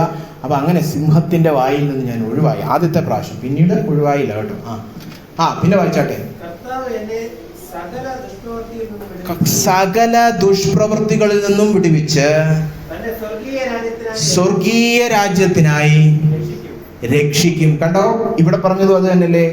ഞങ്ങളെ വിടുവിച്ചും വിടുവിക്കുകയും മേലാലും വിടുവിക്കുമെന്ന് ഞങ്ങൾ അവനിൽ ആശിച്ചിരിക്കുന്നു. അത് കഷ്ടതയുടെ താഴ്വരയിൽ മാത്രമല്ല, ഇവിടെ പറഞ്ഞിരിക്കുന്ന കണ്ടോ, എല്ലാ ദുഷ്പ്രവൃത്തികളിൽ നിന്നും വിടുവിച്ച് ജീവിതാന്ത്യത്തോളം കാത്തു സൂക്ഷിച്ച് അവന്റെ സ്വർഗീയ രാജ്യത്തിൽ ഞാൻ കടക്കും വരെയും അവൻ എന്നെ രക്ഷിക്കും. ഇതാണ് ഒരു വിശ്വാസിയുടെ പ്രത്യാശ. കേട്ടോ? അപ്പൊ ഇത് താഴ്വരയിൽ മാത്രമല്ല, അന്ത്യത്തോളം നമുക്ക് വീക്ഷിക്കാം അല്ലെ. യൂദായുടെ ലേഖനം 1:24-25 നമ്മൾ പലപ്പോഴും ആശീർവാദം പറഞ്ഞു കേൾക്കുന്ന ഒരു വേദഭാഗം. എന്താണ്? യൂദ 1:24-25. വീഴാതെ വണ്ണം നിങ്ങളെ സൂക്ഷിച്ച് മഹിമാസന്നിധിയിൽ കളങ്കമില്ലാത്തവരായി ആനന്ദത്തോടെ നിർത്തുവാൻ ശക്തിയുള്ളവന്. പിന്നീട് അവന് സ്തോത്രം ബാക്കിയൊക്കെ പറഞ്ഞിരിക്കണേ. അപ്പൊ ശക്തിയുള്ളവനാണ് നമ്മൾ സ്തോത്രം ചെയ്യുന്നത്.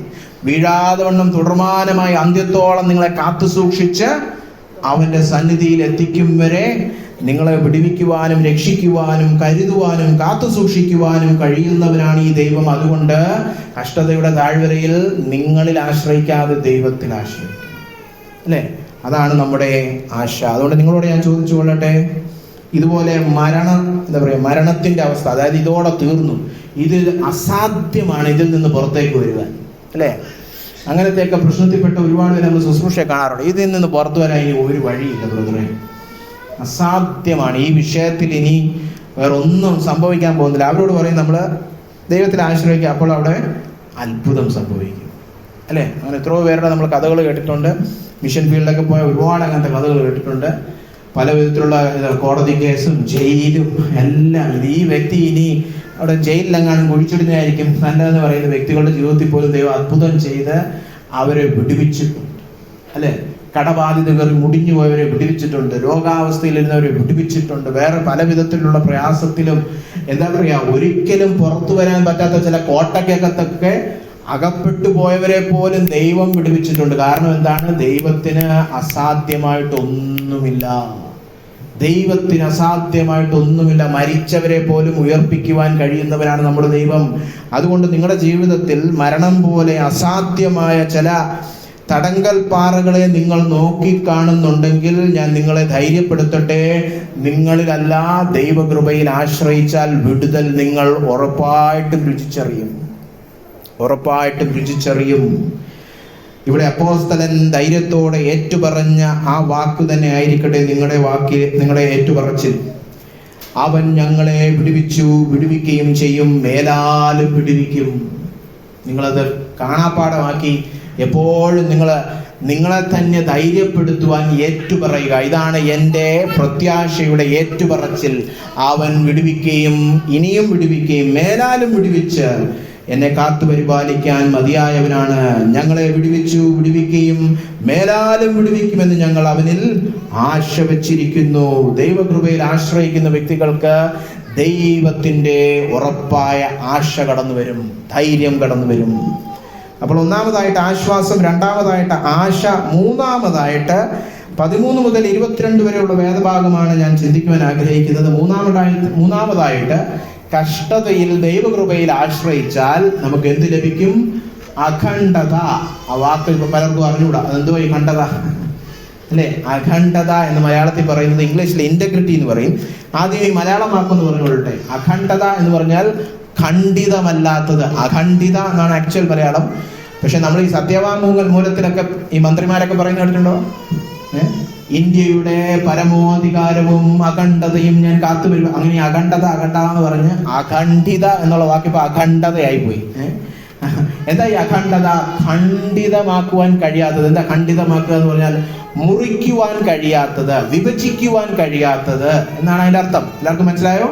ഖണ്ഡിക്കുവാൻ കഴിയാത്തത്, അതായത് ഒരു പൂർണ്ണതയിൽ തന്നെ നിലനിൽക്കുന്ന. അതുകൊണ്ടാണ് ഇതിനെ ഇംഗ്ലീഷിലെ ഇന്റഗ്രിറ്റി എന്നുള്ള വാക്കിന് മലയാളമായിട്ട് ഉപയോഗിച്ചിരിക്കുന്നത്. ഇന്റഗ്രിറ്റി എന്ന് പറഞ്ഞു കഴിഞ്ഞാൽ ഒരു വാക്ക് പറഞ്ഞാൽ ഒരു വാക്കേ ഉള്ളൂ അല്ലെ. പറഞ്ഞ വാക്കേ ഉള്ളൂ, അല്ലാതെ 2 വാക്ക് പറയുന്ന ശീലമില്ല. ഒരു തീരുമാനമേ ഉള്ളൂ, ഒരു വാക്കേ ഉള്ളൂ. ആത്മാർത്ഥതയുണ്ട്, സത്യസന്ധതയുണ്ട്. നമ്മൾ ചിലരെ കുറിച്ച് പറയാറില്ലേ, ആ വ്യക്തിക്ക് ആത്മാർത്ഥത, ഒരു കാര്യം പറഞ്ഞാൽ അത് തന്നെ ചെയ്യും, അല്ലാതെ നമ്മളോടൊരു കാര്യം പിന്നെ ബാക്കി കൂടെ വേറൊരാളോട് വേറൊരു കാര്യം, അങ്ങനില്ല. അതാണ് ഈ വാക്കിന്റെ അർത്ഥം. ആത്മാർത്ഥത, സത്യസന്ധത, വിശ്വസ്തത, ഇതെല്ലാം ഇതിന്റെ അർത്ഥമുണ്ട് ഈ അഖണ്ഡത എന്ന് പറയുമ്പോൾ. നമ്മളിപ്പോൾ ചിന്തിച്ചുകൊണ്ടിരിക്കുന്ന ഈ പശ്ചാത്തലം, കാത്തിരിപ്പിന്റെ പശ്ചാത്തലം, വേദനയിലൂടെ കടന്നു പോകുന്നു. ഞാൻ ആഗ്രഹിക്കുന്ന എൻ്റെ അനുഗ്രഹം കടന്നു വന്നിട്ടില്ല, ഞാൻ ആഗ്രഹിക്കുന്ന വിടുതൽ എനിക്ക് കടന്നു വന്നിട്ടില്ല, ഞാൻ വേദനയിലൂടെ കടന്നു പോകുന്നു. ഈ പരീക്ഷയുടെ സമയം അനവധി പ്രലോഭനങ്ങളാൽ നിറഞ്ഞതാണ്. ഈ സമയം വളരെ എളുപ്പത്തിൽ സത്യസന്ധതയൊക്കെ എടുത്ത് ദൂരെ കളയാൻ പറ്റും. കാരണം ഞാൻ വേദനിച്ചുകൊണ്ടിരിക്കുക, അപ്പോഴാണ് ഞാൻ വേറൊരാൾക്ക് കൊടുത്ത വാക്ക് പാലിക്കുന്നത്. നിന്നെ കൊണ്ടൊന്നും വയ്യ അല്ലേ? കണ്ടിട്ടില്ലേ? പ്രശ്നത്തിൽ കൂടെ കടന്നു പോകുമ്പോഴത്തേക്ക് സ്വഭാവമൊക്കെ മോശമാകും അല്ലെ? പലരും ദേഷ്യപ്പെടുന്ന എന്തുകൊണ്ടാണ്? ഉള്ളിൽ ഭയങ്കര വേദനയും കൂടെ കടന്നു പോകുക അവര്. അപ്പോഴാണ് വേറൊരാൾ വന്നിട്ട് ചോദിക്കുന്നത്, എനിക്ക് അതിനൊന്നും സമയമൊന്നുമില്ല അല്ലെ? പലരും ഈ എന്താ പറയുക, വളരെ റൂഡായിട്ട് പെരുമാറും അല്ലെ? വേദനിപ്പിച്ച് ഒരു മര്യാദ ഇല്ലാതെ പെരുമാറുന്നവരെ നിങ്ങൾ ശ്രദ്ധിച്ചിട്ടുണ്ടോ? അവർ ഉള്ളിൻ്റെ ഉള്ളിൽ വല്ലാത്ത വീർപ്പുമുട്ടൽ അനുഭവിച്ചുകൊണ്ടിരിക്കുക. എനിക്ക് എന്നെ തന്നെ നോക്കാൻ വയ്യ, അപ്പോഴാണ് നിങ്ങളെക്കൂടെ നോക്കണോ? എന്നെ കൂടെ ഒന്നും വയ്യ. അപ്പം ഞാൻ നിങ്ങളോട് ദേഷ്യപ്പെടും, നിങ്ങളോട് വേണ്ടാത്തൊക്കെ പറയും, നിങ്ങളെ കുത്തും. എനിക്ക് എന്നെ തന്നെ നോക്കാൻ പറ്റുന്നില്ല അല്ലേ? അകത്ത് പ്രശ്നം നടന്നിട്ടില്ല എന്ന് പറഞ്ഞ പോലെ കാത്തിരിപ്പിന്റെ സമയത്ത് പലർക്കും ഈർഷ വരും. അവർ ഇറിറ്റേറ്റഡ് ആകും പെട്ടെന്ന്. അവർ പറഞ്ഞ പോലൊന്നും വാക്ക് പാലിക്കത്തില്ല പലപ്പോഴും അല്ലേ? പക്ഷെ ദൈവകൃപയിൽ ആശ്രയിക്കുമെങ്കിൽ എത്ര കഠിനമായ താഴ്വരയിലൂടെ പോകുകയാണേലും നിങ്ങളുടെ ജീവിതത്തിൽ സത്യസന്ധതയുണ്ടായിരിക്കും, ആത്മാർത്ഥതയുണ്ടായിരിക്കും. നിങ്ങൾ സ്വഭാവത്തിൽ ഒരു വിട്ടുവീഴ്ചയും വരുത്താതെ തന്നെ കഷ്ടതയിൽ കൂടെ കടന്നു പോകാൻ പറ്റും. അതെന്താണ്? ഉള്ളിലെ ബലമാണത് കാണിക്കുന്നത്. എനിക്ക് എത്ര കഷ്ടതയുണ്ടെങ്കിലും എനിക്ക് മറ്റൊരാളോട് ഞാൻ പറഞ്ഞ കാര്യം എനിക്ക് ചെയ്യാൻ, ആ സേവനം ചെയ്യുവാൻ എനിക്ക് മനസ്സുണ്ടായിരിക്കും. ചിലത് കണ്ടിട്ടുണ്ടോ? കഷ്ടത വരുമ്പോൾ വീട്ടിൽ കയറി റൂമിനകത്ത് കയറി അടച്ചിരിക്കും. പിന്നെ 3 മാസത്തേക്ക് ആളെ കാണാനില്ല. എവിടെ പോയി ബ്രദറെ, എവിടെ പോയി സഹോദരി? ഞാൻ മാറിയിരിക്കുകയായിരുന്നു അല്ലെ? ചിലർ പറയുന്നത് ഞാൻ ദൈവസന്നിധി മാറിയിരിക്കും. ദൈവസന്നിധിയിലൊന്നുമല്ല, എനിക്ക് നിങ്ങളോടൊക്കെ നല്ല ദേഷ്യം. നിങ്ങളൊന്നും ഒരു 10 പൈസയ്ക്കും കൊള്ളത്തുമില്ല. എനിക്ക് വേദന എടുത്തിരിക്കും. നിങ്ങളെ ഒന്നും എനിക്ക് സേവിക്കാൻ ഇപ്പം മനസ്സുമില്ല അല്ലേ? ചിലരെ കണ്ടിട്ടുണ്ടോ? ഇപ്പം സഭയെ വരുന്നില്ലല്ലോ, എന്തോ പ്രശ്നമുണ്ടല്ലേ വീട്ടില്. അതെ, പ്രശ്നം വന്നപ്പം അവർക്ക് അവരിലേക്ക് ചുരുങ്ങണം. അവരിലേക്ക് തന്നെ ചുരുങ്ങി. എന്നാൽ അപ്പോസ്തലനായ പൗലോസ് കഷ്ടതയുടെ നടുവിൽ ദൈവകൃപയിൽ ആശ്രയിച്ച ഒരു വ്യക്തിയായതുകൊണ്ടാണ് ഇവിടെ താൻ അഖണ്ഡത തെളിയിക്കുന്നത്. അതിന് 15 മുതൽ 18 വരെയുള്ള വാക്യങ്ങളൊന്ന് വായിക്കാം. ഇങ്ങനെ ഉറച്ചിട്ട് നിങ്ങൾക്ക് രണ്ടാമതൊരു അനുഗ്രഹം ഉണ്ടാകണമെന്ന് വെച്ച് മുമ്പേ നിങ്ങളുടെ അടുക്കൽ വരുവാനും ആ വഴിയായി മക്കോദോന്യയിലേക്ക് പോയി പിന്നെയും മക്കോദോന്യയിൽ നിന്ന് നിങ്ങളുടെ അടുക്കൽ വരുവാനും നിങ്ങളാൽ യഹൂദിയയിലേക്കുള്ള യാത്ര അയക്കപ്പെടുവാനും ഞാൻ വിചാരിച്ചു നിങ്ങളുടെ അടുക്കൽ വരണമെന്ന്. അങ്ങനെ ഉറച്ചിരുന്നു.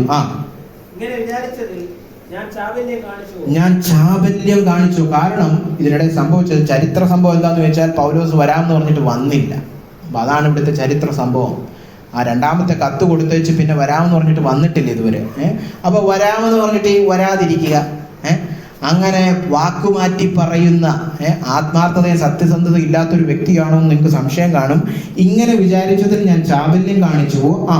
അല്ലെങ്കിൽ എന്റെ വാക്ക് ഇല്ല എന്ന് ആകുവാൻ തക്കവണ്ണം എന്റെ നിരൂപണം ജഡീക നിരൂപണം. തോന്നുമ്പോഴൊക്കെ തോന്നുമ്പോഴൊക്കെ ഇല്ല എന്നും പറയാൻ ഞാൻ ജഡത്തിൽ ജീവിക്കുന്ന ഒരു തോന്നിവാസിയാണോ എന്നാണ് അവിടെ പറഞ്ഞാൽ അർത്ഥം അല്ലെ? ചിലരൊക്കെ ചുമ്മാ നമ്മൾ പ്രത്യേകിച്ച് വിശ്വാസികളോട് സംസാരിക്കട്ടെ.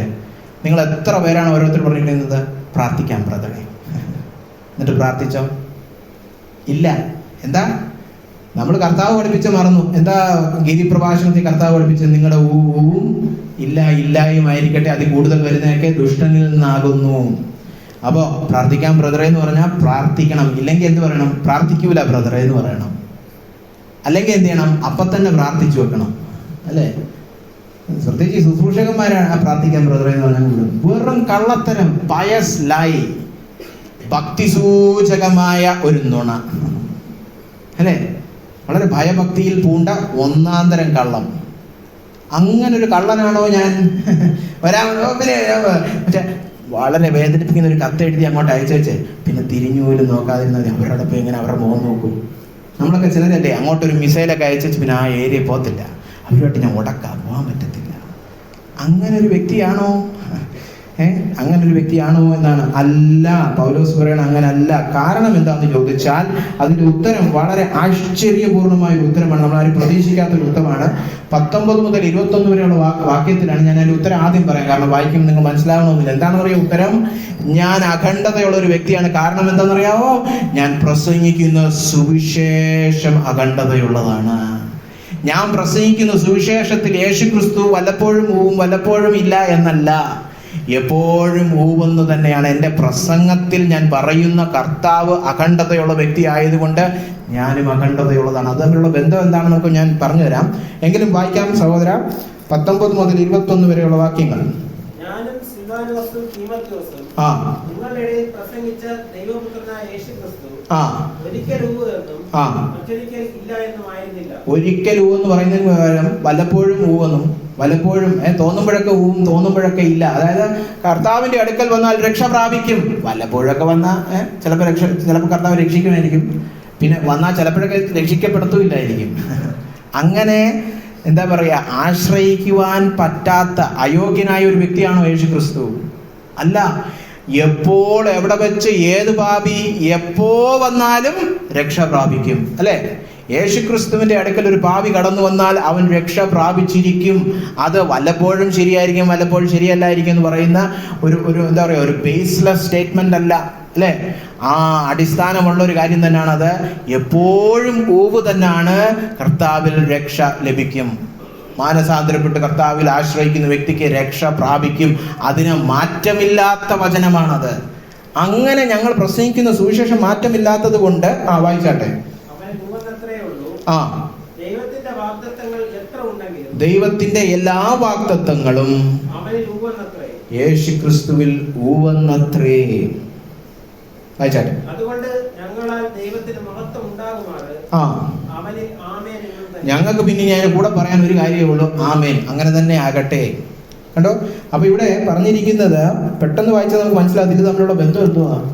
അപ്പോസ്തലൻ സത്യസന്ധതയുണ്ടോ, ചാപല്യം ഇല്ലാതെയാണോ പറഞ്ഞതൊക്കെ ചോദിച്ചു പറയാണ്. ഞാൻ പ്രസംഗിച്ച സുവിശേഷം വാക്കുമാറാത്ത ദൈവത്തെക്കുറിച്ചാണെങ്കിൽ അവന്റെ വാഗ്ദത്തങ്ങളിൽ ആശ്രയിച്ച് ജീവിക്കുന്ന എനിക്കും ഒരു വാക്കേ ഉള്ളൂ. കേട്ടോ? ഞാൻ ജഡത്തിൽ ആശ്രയിച്ച് ജീവിക്കുകയാണെങ്കിൽ എനിക്ക് ബുദ്ധിമുട്ട് വരുമ്പോൾ എൻ്റെ ജഡം പറയും ഇപ്പൊ സേവിക്കാൻ പറ്റൂല, ഇപ്പൊ നോ പറ, അല്ലേ? എനിക്ക് ബുദ്ധിമുട്ട് വന്നിരിക്കുകയാണ്, ഇപ്പൊ കയറി എങ്ങനെ സേവിക്കും, ഇപ്പൊ കയറി എങ്ങനെ അവരോട് പറയുന്ന വചനമൊക്കെ ഞാനൊരു വാക്ക് പറഞ്ഞാൽ എനിക്ക് സഹായിക്കാൻ, ഞാൻ വരാമെന്ന് പറഞ്ഞാൽ എനിക്ക് വരാൻ പറ്റത്തില്ല, എനിക്കിപ്പം റൂമിൽ കയറി അടച്ചിരിക്കണം, ഒറ്റയ്ക്ക് ഇരിക്കണം. എന്തുകൊണ്ടാണ്? ജഡത്തിലാണ് ആശ്രയം. എന്നാൽ വാക്കുമാറാത്ത ദൈവത്തിൻ്റെ വാഗ്ദത്തങ്ങളിൽ ആശ്രയിച്ച് ജീവിക്കുന്ന വ്യക്തിക്ക് ഇവിടെ എന്ത് സംഭവിച്ചാലും വാക്ക് കാത്തു സൂക്ഷിക്കാൻ പറ്റും. കാരണം എന്താ? ശക്തി സ്രോതസ് വേറെയാണ്. മനസ്സിലായോ? ഇപ്പം നമ്മുടെയൊക്കെ സൈക്കിള് ചവിട്ടുമ്പം അതിനകത്തൊരു ഡൈനാമോ വെച്ചിട്ടുണ്ട്. എല്ലാവർക്കും അറിയാമോ? സൈക്കിള് നമ്മൾ വീല് കറങ്ങും തോറും ലൈറ്റ് കത്തും. അപ്പം നിങ്ങളുടെ വീട്ടിൽ കറണ്ട് കണക്ഷൻ തരാണെന്ന് പറഞ്ഞിട്ട് അവിടെ ഒരു സൈക്കിൾ വെച്ചിട്ടുണ്ട്. നിങ്ങൾ കയറി ചവിട്ടുമ്പോഴാണ് ഇത് കത്തുന്നത്. അപ്പൊ അങ്ങനെ ഇരിക്കുമ്പോൾ നിങ്ങളുടെ കാലൊടിഞ്ഞു വീട്ടിൽ കറണ്ട് കാണുമോ? എങ്ങനെ സൈക്കിൾ ചവിട്ടും? സൈക്കിൾ ചവിട്ടിയാലേ കറണ്ട് വരൂ. അങ്ങനെ ഇരിക്കുമ്പം നമ്മുടെ ആൾക്കാർ നമ്മുടെ കടന്നെന്ന് വെച്ചാൽ ഒരു സഹോദരൻ വന്നിട്ട് പറഞ്ഞു, നിങ്ങൾക്ക് ഇൻവെർട്ടർ വെച്ച് തരാം, ബാറ്ററി. പിന്നെ ഇനി നിങ്ങൾ ചവിട്ടണോ? കാലൊടിഞ്ഞാലും കറണ്ട് കത്തത്തില്ലേ എന്ന് പറഞ്ഞതുപോലെ എൻ്റെ ജഡത്തിലല്ല എൻ്റെ ആശ്രയം, ദൈവകൃപയിലാണ് എൻ്റെ ആശ്രയമെങ്കിൽ എൻ്റെ ജഡം ദുഃഖിച്ചിരിക്കുമ്പോഴും വേദനിച്ചിരിക്കുമ്പോഴും എനിക്ക് ദൈവകൃപയിൽ ആശ്രയിച്ച് എനിക്ക് അഖണ്ഡതയുള്ള സത്യസന്ധതയുള്ള വാക്കുപാലിക്കുന്ന ഒരുവനായി ജീവിക്കുവാൻ കഴിയും. പറഞ്ഞു മനസ്സിലായോ? എത്ര പേർക്ക് മനസ്സിലായി? കഷ്ടതയുടെ താഴ്വരയിൽ എനിക്ക് സ്വഭാവം മാറ്റേണ്ട ആവശ്യമില്ല, എനിക്ക് പരിമിതികളില്ല, ഞാൻ ചുരുങ്ങേണ്ടവനല്ല. അങ്ങനെയൊക്കെ ചുരുങ്ങുന്നവർ എന്തോ തെളിയിക്കുന്നത്? അവർക്ക് ദൈവകൃപയിൽ ഒരാശ്രയവുമില്ല. വ്യക്തിപരമായ വേദനകളിൽ അവരുടനെ അങ്ങ് പോയി മാറിയിരിക്കുകയാണെങ്കിൽ അവർക്ക് ദൈവകൃപയിൽ ആശ്രയമില്ല. ദൈവകൃപയിൽ ആശ്രയിക്കുകയാണെങ്കിൽ ആ വ്യക്തിക്ക് ദൈവത്തിന്റെ ശക്തി നിമിത്തം ഏത് വേളയിലും ഒരുപോലെ പെരുമാറാൻ പറ്റും. ആ വ്യക്തിയെ കണ്ടിട്ട് അറിയാൻ പോലും പറ്റത്തില്ല ഇവൻ ഇങ്ങനെ ഒരു കഷ്ടത്തെ കൂടെ പോവുകയാണ്. കണ്ടിടത്തെല്ലാം പോയി ശുശ്രൂഷിച്ചൊക്കെ നടക്കുക, ഇയാൾക്ക് ഒരു പ്രശ്നവും ഇല്ലെന്ന് തോന്നും. പക്ഷേ പ്രശ്നത്തിന്റെ നടുവിലും ദൈവകൃപയുടെ ശക്തി അറിയുന്നത് കൊണ്ട് തൻ്റെ ജഡത്തിന്റെ പരിമിതികളോ ദുഃഖങ്ങളോ പുള്ളിയെ പരിമിതിപ്പെടുത്തുന്നില്ല. എത്ര സന്തോഷകരമായ ഒരു ജീവിതം. ഇങ്ങനെ എല്ലാ വിശ്വാസിയും ജീവിക്കണ്ടേ? നമ്മളൊക്കെ ഇങ്ങനെ ജീവിച്ചിരുന്ന എന്തോ ആയിരുന്നു. അവർ ആ കഷ്ടതയുടെ നടുവിൽ കണ്ടോ, സേവിക്കുന്ന കണ്ടോ, അവർക്ക് കഴിക്കാനില്ലാത്തപ്പോൾ കണ്ടോ, വീട്ടിൽ കയറി അവർ കണ്ടവർക്കൊക്കെ കണ്ട് ആഹാരം കൊടുക്കുന്നു. അവരെന്ത് സന്തോഷത്തിലാണ് ജീവിക്കുന്നത്. ആ കഷ്ടതയുടെ താഴ്വരയിൽ ഇന്ന് ആളുകൾ പറഞ്ഞേനെ നമ്മളെന്തോ ചെയ്യുന്നത്? കഷ്ടതയുടെ താഴ്വരയിൽ ജാതികളെക്കാളും മുൻപേ കയറി വാട്സാപ്പിൽ സ്റ്റാറ്റസ് ഇട്ടുകൊണ്ടിരിക്കുക. അതാ ഞാൻ പറഞ്ഞത്, ദൈവ നിന്ദയാണ് ഈ പരിപാടി ചെയ്യുന്നത്. ദൈവകൃപ എന്നൊക്കെ പറഞ്ഞ കള്ളത്തരമാണ്. നമ്മൾ ദൈവകൃപ അനുഭവിക്കുന്ന വ്യക്തി കഷ്ടതയുടെ താഴ്വരയിലും വിളങ്ങും, അവൻ വാക്കു പാലിക്കും. അല്ലാതെ എനിക്ക് വരാൻ പറ്റത്തില്ല, നമ്മുടെ ദുഃഖത്തിരിക്കുക, അങ്ങനെ പറയത്തില്ല, അല്ലേ? 1-2 ദിവസത്തേക്ക് മാറിയിരിക്കുന്ന കാര്യത്തെക്കുറിച്ചല്ല ഞാൻ ഈ പറയുന്നത്. നിങ്ങൾ കൊടുത്ത വാക്കുകളും നിങ്ങൾ കൊടുത്ത സമർപ്പണങ്ങളും നിങ്ങൾ കൊടുത്ത കമ്മിറ്റ്മെന്റ്സും ഒക്കെ നിങ്ങൾ കീപ്പ് ചെയ്യും. അങ്ങനെ നിങ്ങളെ ശക്തിപ്പെടുത്തുവാൻ മതിയായ ദൈവകൃപയാണ്. പക്ഷെ എങ്ങനെ ആയിരിക്കണം ആ വ്യക്തി? ഇവിടെ പറഞ്ഞ പോലെ വാഗ്ദത്തങ്ങളിൽ ആശ്രയിച്ചുള്ള ജീവിതമായിരിക്കണം. അപ്പൊ ദൈവകൃപയിൽ ആശ്രയിക്കുക എന്ന് പറഞ്ഞാൽ എന്താണ്? ദൈവത്തിന്റെ വാഗ്ദത്തത്തിൽ ആശ്രയിച്ചാണ്. ഞാനൊരു വ്യക്തിയോട് പറയുന്നത് ദൈവത്തിന്റെ ഏതോ ഒരു വാഗ്ദത്തത്തിൽ ആശ്രയിച്ചുകൊണ്ടായി പറയുന്നത്. എന്നിൽ ആശ്രയിച്ചാണെങ്കിൽ ആ ചിലപ്പോൾ നാളെ ഇല്ലാന്നും ആവും ചിലപ്പോൾ, അല്ലേ? പക്ഷേ ദൈവത്തിന്റെ വാഗ്ദത്തത്തിൽ ആശ്രയിച്ചാണെങ്കിൽ, പിന്നീട് അവിടെ താഴോട്ട് പറഞ്ഞിരിക്കുന്നത്, നമുക്ക് സമയം കുറവുകൊണ്ട് ഞാൻ വായിക്കുന്നില്ല, താഴോട്ട് പറഞ്ഞിരിക്കുന്നത് നമുക്ക് അച്ചാരമായി ലഭിച്ചിരിക്കുന്ന ദൈവത്തിന്റെ ആത്മാവ്, നമുക്ക് അഭിഷേകവും മുദ്രയും ഇട്ടിരിക്കുന്ന. അപ്പൊ രണ്ട് കാര്യങ്ങൾ അവിടെ എടുത്തു പറഞ്ഞിട്ടുണ്ട്, അല്ലേ? സുവിശേഷത്തിൽ വാക്കുമാറാത്ത ദൈവത്തെ പരിചയപ്പെടുത്തുമ്പോൾ അതുപോലെ വാക്കുമാറാത്ത സത്യസന്ധതയുള്ളവനാകുവാൻ എന്നെ സഹായിക്കുന്നത് എന്താണ്? ഞാൻ ദൈവത്തിന്റെ വാഗ്ദത്തത്തിലും ദൈവത്തിന്റെ ആത്മാവിലും ആശ്രയിക്കുകയാണെങ്കിൽ എനിക്കും കഷ്ടതയുടെ താഴ്വരയിലും വാക്കുപാലിക്കുന്നവനാകാം, അഖണ്ഡതയുള്ളവനാകാം, സ്വഭാവശുദ്ധിയുള്ളവനാകുവാൻ കഴിയും. അപ്പോൾ നിങ്ങൾ ഏത് കഷ്ടതയിലൂടെ കടന്നു പോവുകയാണേലും നിങ്ങൾക്കും ഇതുപോലെ സുതാര്യതയുള്ള സത്യസന്ധതയുള്ള വ്യക്തികളാകുവാൻ കഴിയും. എൻ്റെ ചോദ്യം ഇത്രയേ ഉള്ളൂ, കഷ്ടതയുടെ താഴ്വരയിൽ നിങ്ങൾ എന്തോ ചെയ്തുകൊണ്ടിരിക്കുക? ജഡീക ജ്ഞാനത്തിൽ ആശ്രയിക്കുകയാണോ? മനുഷ്യനിൽ ആശ്രയിക്കുകയാണോ? നിങ്ങളുടെ സ്വന്തം ബുദ്ധിയിൽ ആശ്രയിക്കുകയാണോ? സ്വന്തം കഴിവിൽ ആശ്രയിക്കുകയാണോ?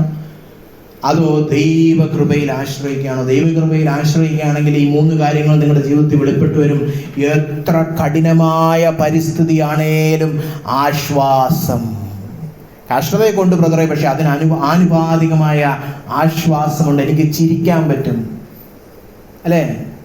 വട്ടല്ല കേട്ടോ, പ്രശ്നത്തിന്റെ നടുവിൽ ചിരിക്കാന്ന് പറഞ്ഞാൽ വട്ട് വരിക എന്നല്ല, സന്തോഷമുണ്ട് ഉള്ളില്. സങ്കടപ്പെട്ടിരിക്കുന്നെങ്കിലും ഞങ്ങൾ സന്തോഷിക്കുന്നു. ഇതേ ലേഖനത്തിൽ തന്നെ പറയുന്നു, ഞങ്ങൾ സങ്കടപ്പെടുന്നവരെങ്കിലും എപ്പോഴും സന്തോഷിക്കുന്നു. ക്രിസ്തുവിൽ എപ്പോഴും ആശ്വാസമുണ്ട്. ഞങ്ങളെ വിടുവിക്കുമെന്നുള്ള ഉറപ്പായ ആശയുണ്ട്. ആശയറ്റവരല്ല നിങ്ങൾ. സാഹചര്യമൊക്കെ നോക്കിയാൽ മരിക്കും, ഇതോടെ തീരും എന്നൊക്കെ തോന്നുമെങ്കിലും ആശ ദൈവമായിട്ട് ജനിപ്പിച്ചിട്ടുണ്ട്. ഇനി ഈ പ്രശ്നങ്ങൾ കാരണം പരിമിതികളൊന്നുമില്ല, സ്വഭാവശുദ്ധിയിൽ ഒരു കുറവും ഒരു വിട്ടുവീഴ്ചയുമില്ല, അഖണ്ഡതയോടെ തന്നെ പോകുന്നു. കാരണം ശക്തി സ്രോതസ് ദൈവത്തിന്റെ കൃപയും അവന്റെ വാഗ്ദത്തവുമാണ്. അപ്പൊ കണ്ടോ, കഷ്ടതയുടെ താഴ്വരയിൽ ദൈവകൃപയിൽ ആശ്രയിച്ചാൽ മതിയായ ശക്തിയുള്ള സമൃദ്ധമായ ദൈവകൃപയാൽ നിങ്ങൾക്ക് എല്ലാ വിഷയങ്ങളുടെ മേലും ഒരു ജയാളിയായിട്ട് നടക്കുവാൻ കഴിയും. ദൈവം മഹത്വപ്പെടും. അപ്പൊ നിങ്ങളുടെയൊക്കെ കഷ്ടത എന്താണെന്നോ നിങ്ങളുടെയൊക്കെ സാഹചര്യങ്ങൾ എന്താണെന്നോ എനിക്ക് വ്യക്തിപരമായി അറിഞ്ഞുകൂടാ. പക്ഷെ ഞാൻ നിങ്ങളെ എല്ലാവരെയും, ഇവിടെ കടന്നു വന്നിരിക്കുന്ന എല്ലാ സഹോദരി സഹോദരന്മാരോടും ഞാൻ ക്രിസ്തുവിന്റെ നാമത്തിൽ നിങ്ങളെ പ്രബോധിപ്പിക്കുകയാണ്, പ്രോത്സാഹിപ്പിക്കുകയാണ്, പ്രചോദിപ്പിക്കുകയാണ്, ക്ഷണിക്കുകയാണ്. നിങ്ങൾ കഷ്ടതയുടെ താഴ്വരയിൽ, നിങ്ങളുടെ പ്രയാസത്തിന്റെ, ബുദ്ധിമുട്ടിന്റെ, വേദനയുടെ താഴ്വരയിൽ നിങ്ങളിൽ ആശ്രയം വെക്കാതെ, നിങ്ങളുടെ ജഡത്തിൽ ആശ്രയം വെക്കാതെ മതിയായ ശക്തിയുള്ള ദൈവത്തിന്റെ കൃപയിൽ ആശ്രയം വെക്കുക. 2:14 വായിച്ചിരിക്കുവാൻ ആഗ്രഹിക്കുന്നു. 2 കൊരിന്ത്യർ 2:14.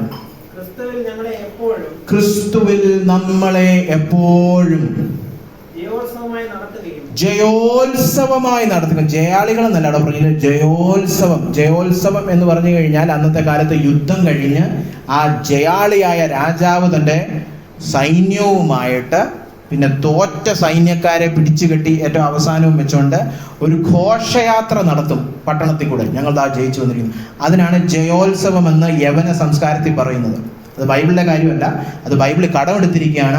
ആത്മീയ തലത്തിൽ നമ്മളെ എപ്പോഴും എപ്പോഴും അല്ല, വല്ലപ്പോഴും അല്ല, കഷ്ടതയുടെ താഴ്വരയിൽ കൂടെ ഞാൻ നടന്നു പോകുമ്പോഴും, ഞാൻ കാത്തിരിക്കുന്ന ഉത്തരം വരുന്നതിന് മുൻപേയും എപ്പോഴും ക്രിസ്തുവിൽ ഞങ്ങളെ ജയോത്സവമായി നടത്തുകയും എല്ലായിടത്തും ഞങ്ങൾ കടന്നു പോകുന്ന എല്ലാ സ്ഥലത്തും ഞങ്ങളെ കൊണ്ട്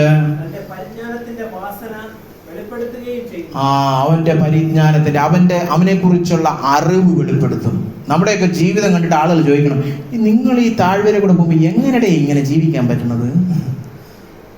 തിരുവനന്തപുരം ഭാഷ ചോദിക്കണം, ഇതെങ്ങനെ അല്ലേ? ഇത്രയും പ്രശ്നമുള്ളവർ എങ്ങനെ ഇങ്ങനെ ജീവിക്കുന്നു? എല്ലാ ആശ്വാസവും ആശയും അഖണ്ഡതയൊക്കെ ഉള്ളവരായിട്ട് എങ്ങനെ ജീവിക്കാൻ പറ്റുന്നു? ദൈവത്തിന്റെ പരിജ്ഞാനം വെളിപ്പെട്ട് വരികയാണ്. ഞങ്ങളിൽ ആശ്രയിച്ചല്ല ജീവിക്കും. ഞങ്ങൾക്കൊരു ശക്തി സ്രോതസ്സുണ്ട്, അല്ലെ? മറ്റേ വീട്ടിന്റെ കാര്യം പറഞ്ഞിട്ട് നിങ്ങൾ സൈക്കിളൊന്നും ചവിട്ടണ കാണില്ല, എപ്പോഴും കറണ്ടൊക്കെ ഉണ്ടല്ലോ. എങ്ങനെ?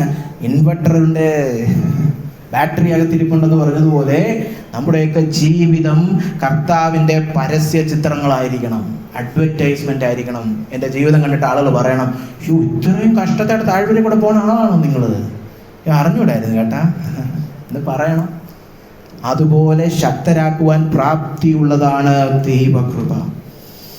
അതുകൊണ്ട് നമുക്ക് പ്രാർത്ഥിച്ച് അവസാനിപ്പിക്കാം. എല്ലാവരും കണ്ണുകൾ അടയ്ക്കാം. ഒരു സമർപ്പണത്തിന്റെ പ്രാർത്ഥനയാകാം.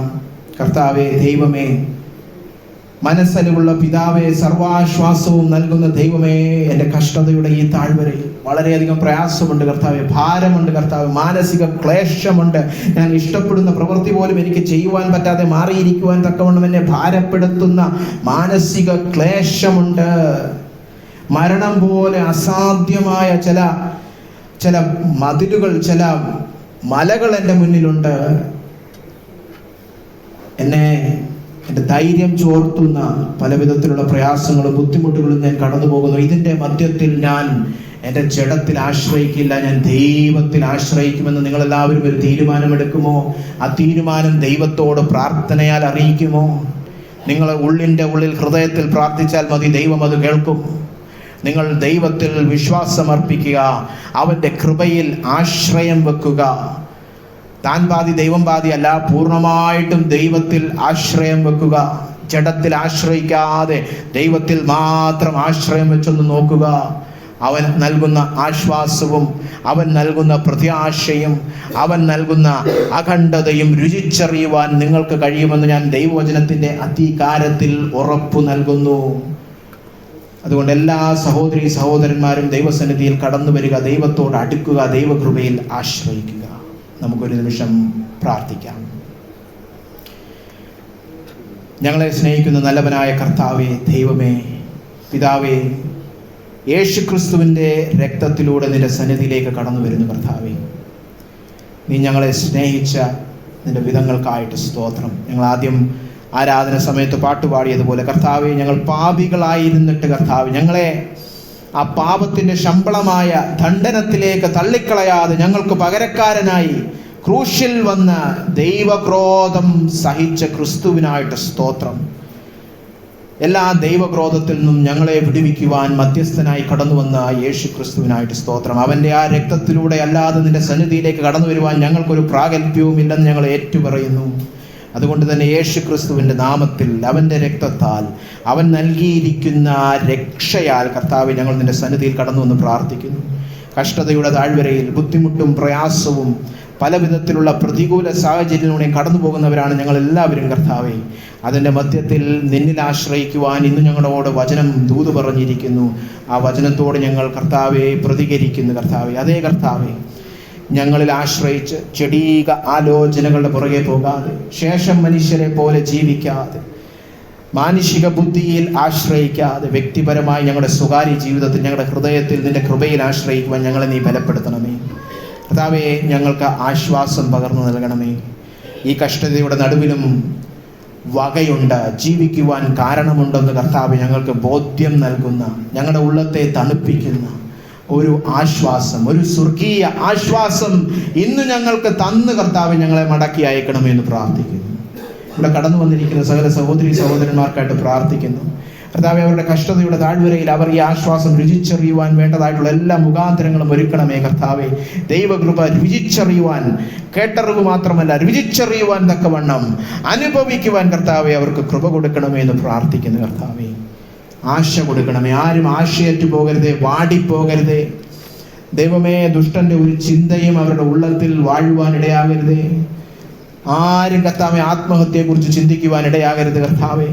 എത്ര പരിതാപകരമായ സാഹചര്യത്തിലും ആശയ്ക്ക് വകയുണ്ടെന്ന് ചിന്തിക്കുവാൻ തക്കവണ്ണം അവരുടെ ഉള്ളത്തിൽ ദൈവത്തിലുള്ള വിശ്വാസം വിളങ്ങണമെന്ന് പ്രാർത്ഥിക്കുന്ന കർത്താവെ. ദൈവത്തിലുള്ള വിശ്വാസം നിമിത്തം ആരും ആത്മഹത്യയെക്കുറിച്ച് ചിന്തിക്ക പോലും ചെയ്യരുതെന്ന് പ്രാർത്ഥിക്കുന്ന കർത്താവെ.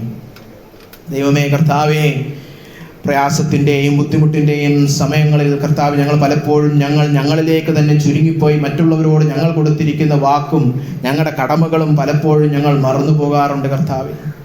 ഞങ്ങൾ അവരോട് പറഞ്ഞിരിക്കുന്ന ഞങ്ങളുടെ കാര്യങ്ങൾ കർത്താവ്, ഞങ്ങളുടെ ഉത്തരവാദിത്തങ്ങൾ പലപ്പോഴും ഞങ്ങൾ വിട്ടുമാറി ഞങ്ങൾ കർത്താവെ പിന്മാറ്റത്തിലേക്ക് പോകാറുണ്ട് കർത്താവെ. ഞങ്ങൾ വാക്ക് പാലിക്കാത്തവരായി മാറാറുണ്ട് കർത്താവ്. വാക്കുമാറാത്ത ദൈവത്തിൻ്റെ വാക്കുമാറാത്ത സാക്ഷികളാകുവാൻ ഞങ്ങളുടെ ഉള്ളത്തിന് ബലം നൽകണമേ, അഖണ്ഡത നൽകണമേ. ദൈവകൃപയിൽ ആശ്രയിച്ച് അതും അനുഭവിക്കുവാനുള്ള ശക്തി ഞങ്ങളിൽ പകർന്നു നൽകണമേ എന്ന് പ്രാർത്ഥിക്കുന്നു. കടന്നു വന്ന ജനത്തെ നീ അനുഗ്രഹിച്ചാലും ബലപ്പെടുത്തിയാലും കർത്താവ്, ഇന്ന് ഞങ്ങൾ ഈ പ്രാർത്ഥന പ്രാർത്ഥിച്ച് കർത്താവ്, ഈ ആഴ്ചയിൽ കർത്താവ് ഇതൊരു അനുഭവമായി മാറണമേ, ശരിക്കും ഒരു യാഥാർത്ഥ്യവുമായി മാറണമേ. വാസ്തവമായി കർത്താവ് ഞങ്ങൾ ദൈവകൃപയാൽ ജീവിക്കുന്നവരായിരിക്കണമേ. അതിലൂടെ നിന്റെ സൗരഭ്യവാസന എല്ലായിടത്തും വിളങ്ങുവാൻ, നിന്റെ പരിജ്ഞാനം ഞങ്ങളുടെ വീടുകളിൽ, ഞങ്ങളുടെ അയൽപ്പക്കങ്ങളിൽ, ഞങ്ങളുടെ ജോലി സ്ഥലങ്ങളിൽ, ഞങ്ങളുടെ ഈ സമൂഹത്തിൽ വിളങ്ങുവാൻ തക്കവണ്ണം ഞങ്ങളെ നീ ബലപ്പെടുത്തണമേ എന്ന് പ്രാർത്ഥിക്കുന്നു. ആ രീതിയിൽ ഞങ്ങളെ ബലപ്പെടുത്തി അനുഗ്രഹിച്ചയക്കണമേ എന്ന് പ്രാർത്ഥിക്കുന്നു. പ്രാർത്ഥന കേട്ടിരിക്കാൻ സ്തോത്രം. യേശു ക്രിസ്തുവിന്റെ നാമത്തിൽ തന്നെ ആമേൻ, ആമേൻ. നമുക്ക് ആശീർവാദം സ്വീകരിക്കാം. മനസ്സലിവും സർവ ആശ്വാസവുമുള്ള പിതാവാം ദൈവത്തിൻ്റെ സ്നേഹവും കർത്താവായ യേശു ക്രിസ്തുവിൻ്റെ കൃപയും ആശ്വസിപ്പിച്ച് വഴി നടത്തുന്ന പരിശുദ്ധാത്മാവിൻ്റെ സംസർഗവും സഹവാസവും നിങ്ങളേവരോടും കൂടെയും ഇരിക്കുമാറാകട്ടെ. ആമേൻ, ആമേൻ. ക്രിസ്തു യേശുവിലൂടെ ജയം നൽകുന്ന നമ്മുടെ ദൈവത്തിന് ഹല്ലേലൂയ പറയാം. Hallelujah, hallelujah, hallelujah.